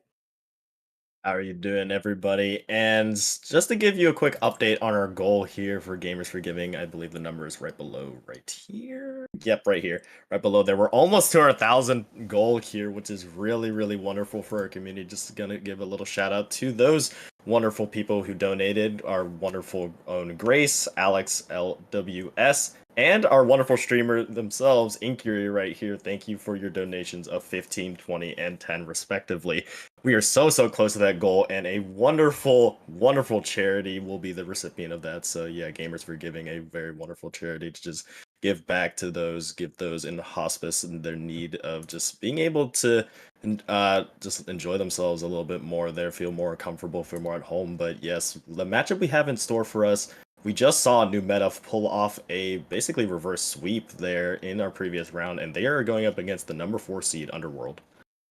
Absolutely. So, like we were saying, please make sure to exclamation point donate to push us over the 1,000 mark for Gamers for Giving. Very exciting, very excited, and just be sure to support the cause. But yeah, so we are going to go into losers bracket round 5, Underworld versus New Meta. We aren't going to have to talk much longer as we are getting into Clan Blitz. We did just see New Meta win their last match, so will they continue to ride the high of that previous win? We'll have to see. We aren't seeing a comp change from New Meta. They are still rolling with the vac, the brush, and the edit combo, and we are seeing a pencil and a squeezer on the side of Underworld, which is going to give them a little bit of a leg up on this map, which is notoriously known for being favorable towards pencil, and just that range is just kind of oppressing as we are seeing just specials go out, and mid is currently in control of Underworld. For sure. Now you see 30 seconds in, you see Underworld taking so much presence here. However, on the other side, New Meta getting those evening picks as we've seen them do, managing to get a pick onto one here. However, New Meta do lose their Tetris, at least for the temporarily, as they are at least able to retake this control mid. This first minute or so of Clan Blitz usually just involves teams trying to feel each other out, trying to see what space they can test, and trying to, of course, build up their clan economy for when the moment is right, really being able to go in. And it looks like New Meta's moment is now. You see the vac going out, trying to create some space up on this ramp, but the counter Zuka to kind of dislodge these players, trying to force them back here, as New Meta are not to be dissuaded, however, as the brush manages to find a trade. Underworld was experiencing a little bit of a collapse. We are a bit more stable with the opening of a crab here. Unfortunate drop from the crab, being able to get chewed up by the Lulu on the brush here. We are seeing no points on the board yet. However, New Meta does have a stronger clam economy. That heavy edit is kind of just chewing up clams and stealing them. And we may see a trip over to the left block here if Underworld is not able to retake mid. We do see a squeezer kind of fighting for their life in mid here from the side of Underworld, as it is only the pencil left. This gives New Meta the opportunity to get some points on the board and start their very strong push. Very strong push indeed here. You see some clams still in the pockets of some New Meta members, but they will all find their way in. Now down to the 56 point mark. That is a wonderful push to start things off here. Now all the pressure on Underworld to get their push in. That push will be helped, however, because of the pity clam, of course, as now Underworld try to retake this space and now try to take up the ramp that New Meta has. Unfortunately, though, they are met by a vac, practically kind of denying that crab a little bit. Managing to actually find one with the vac before being traded out here, but still, Underworld are trying to force the issue here, as they're just trying to see you do a little dance with the splash as well, just trying to draw away the edit's attention.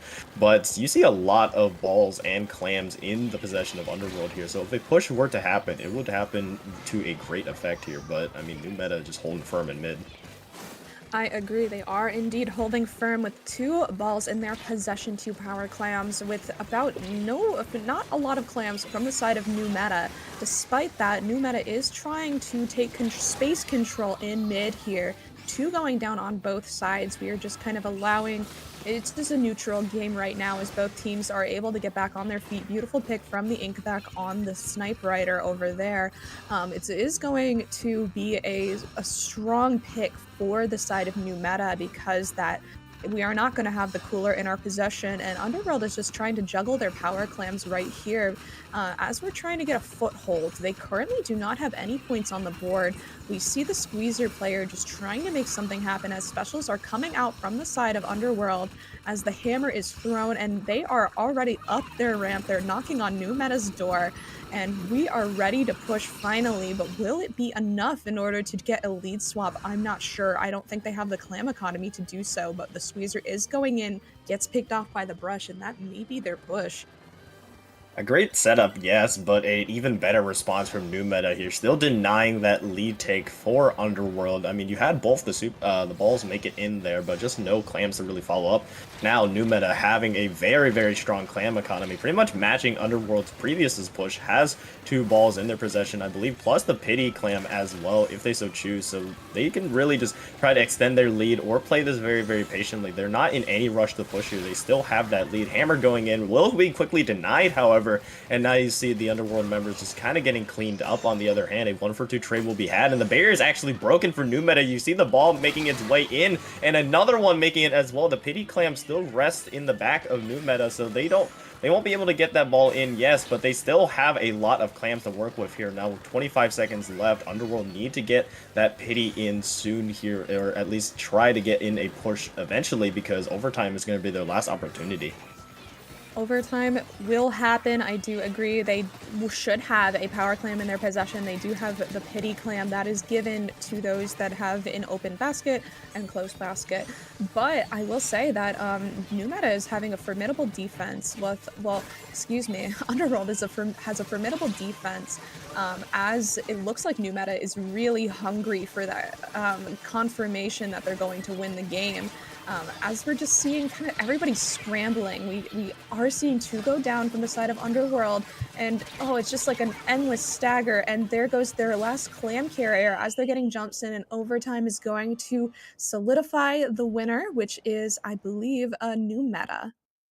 New Meta continuing their winning streak here. That is 3 games straight previously from that reverse sweep they pulled off in the previous round. Now, keeping up that momentum strong here, managing to take one on the higher seeded Underworld. Really nicely done. Just very strong defenses and being able to control their pace of the game. I mean, we saw New Meta very comfortably work as a team, just moving back and forth. And you just need to be on the same page. That synergy is so important for high level teams, and then I mean they showed it right there, especially for Clam Blitz, where teamwork really decides like a lot, especially for the modes such as Clam Blitz. So really nicely done there.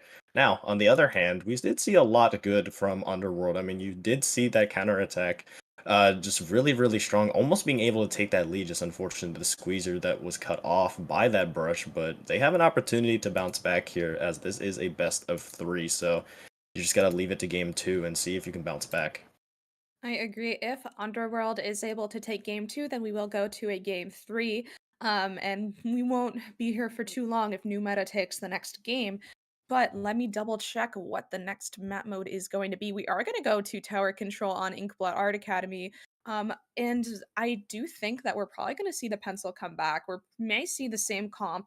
But it may be back and forth. It may be a sweep. I'm not too sure. But regardless, Underworld is going to have to kind of get on the same page together in order to secure a win. Because I noticed that the Squeezer player was kind of frontlining the pushes. They were just kind of streamlining the pushes. They were spearheading them. I'm using all of the language in my brain here to try and explain this and doing my best. But, you know, I do think that if they're on the same page a little bit more about what each team member is doing, that will probably secure a win for Underworld. But yeah, I'm really excited to see this. This is going to be our final set for Dapple Productions, but we will take you to IPL afterwards. However, hopefully this won't be the last game. Underworld does have an opportunity to take a game and prolong this to a game 3. Yes, and with our lineups coming in, we do see a little bit of a switch up for Underworld now. I believe I did see a Gal and a T-Tech now providing those GG strikes, as well as that Viper will provide that hammer yet again on the other side for New Meta. I believe standing firm, standing with what they got here. And Inkblot Auto Academy Tower is such an interesting map here to see. Just you have to push up all the way up a basically hill there, just elevation disadvantage the entire path up. As you see here, you see, I believe, this gal just trying to see if they can get an opening pick for Underworld, trying to take this space on that right side, is unfortunately taken out by that edit here. T-Tech also taking a fight with the Tetris, will win that one, and the picks now going into the favor of Underworld do look promising, as they are the first ones to touch the tower, yes, but not really much progress to be made, as New Meta are right there with the response. I agree. I do think that New Meta took a little bit more time to set up paint pressure in mid. As we can see, most of the paint in mid is blue, but the pencil on the side of Underworld is not if they have anything to say about it, as we are seeing already a push from Underworld from on the tower as one goes down from the side of New Meta.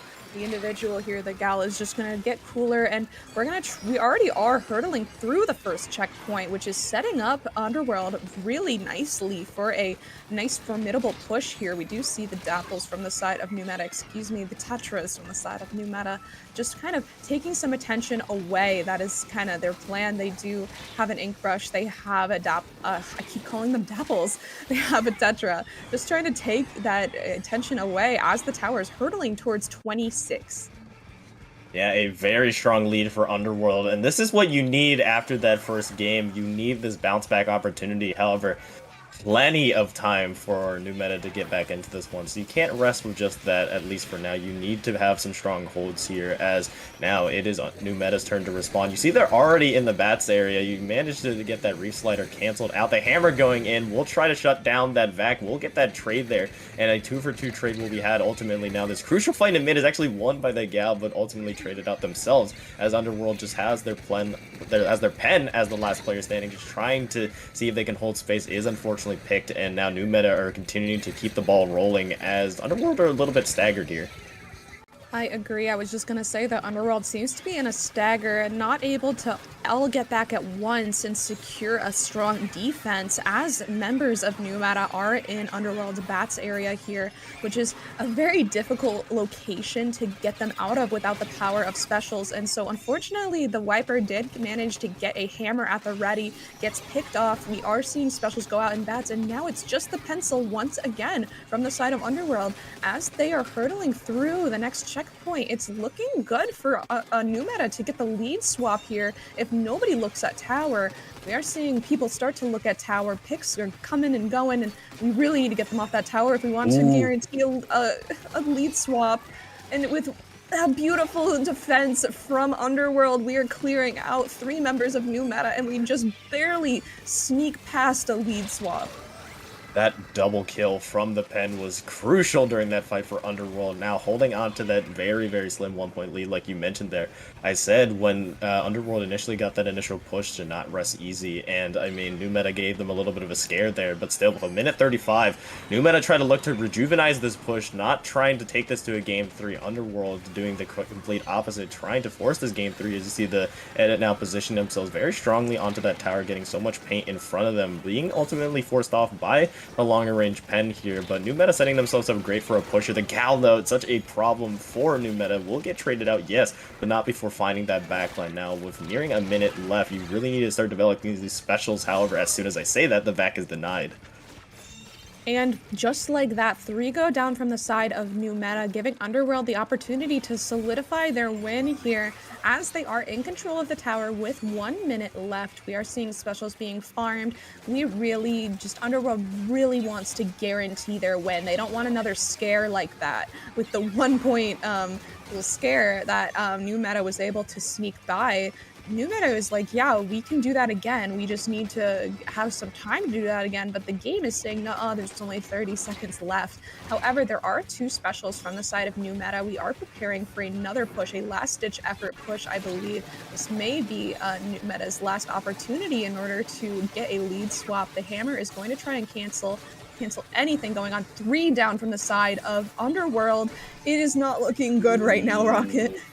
Yes, a last-ditch effort here from New Meta could push them over the top, and they do manage to take that lead here. 10 seconds left now, down to 5 seconds. The GG strikes are going out. New Meta need to be cleared from here if Underworld needs to stay alive. However, the vac is there potentially just to try to hold that position that will go out, yes, but are the players there on the side of New Meta to climb onto the tower? Yes, they are, and despite a very strong effort from Underworld at the beginning of this game, New Meta cleans this set out 2-0 in a clean sweep, moving on in losers bracket, and I believe continuously moving on now to, I believe, winner or losers bracket semis. Yes, moving on to losers bracket semis with that one. So what a effort from them. I mean, they've been on a tear since we've seen them in losers bracket round 5.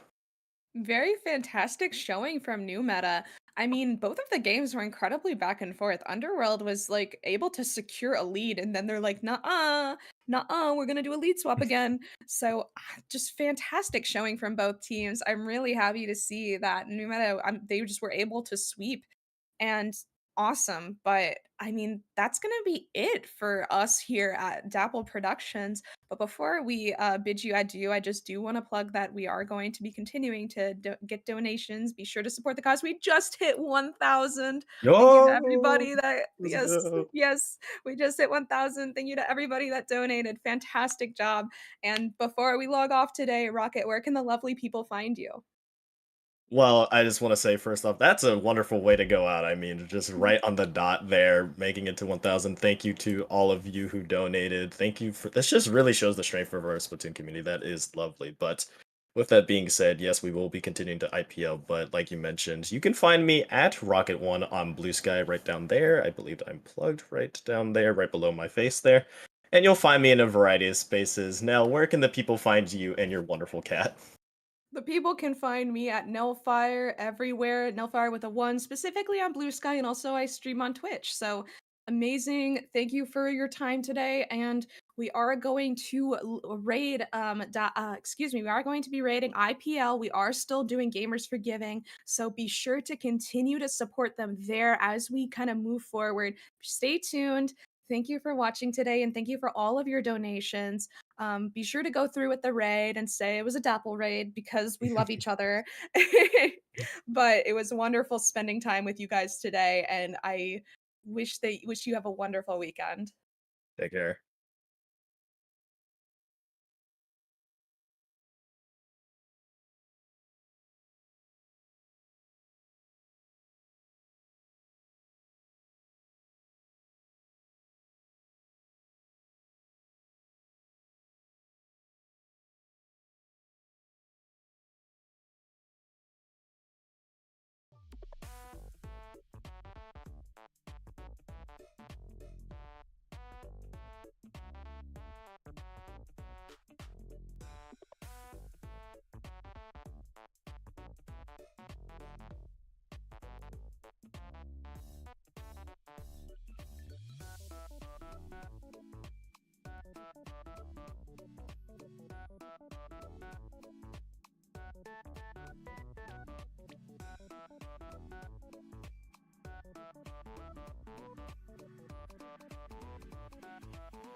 Good afternoon, splatters, and welcome back once again to Gamers for Giving.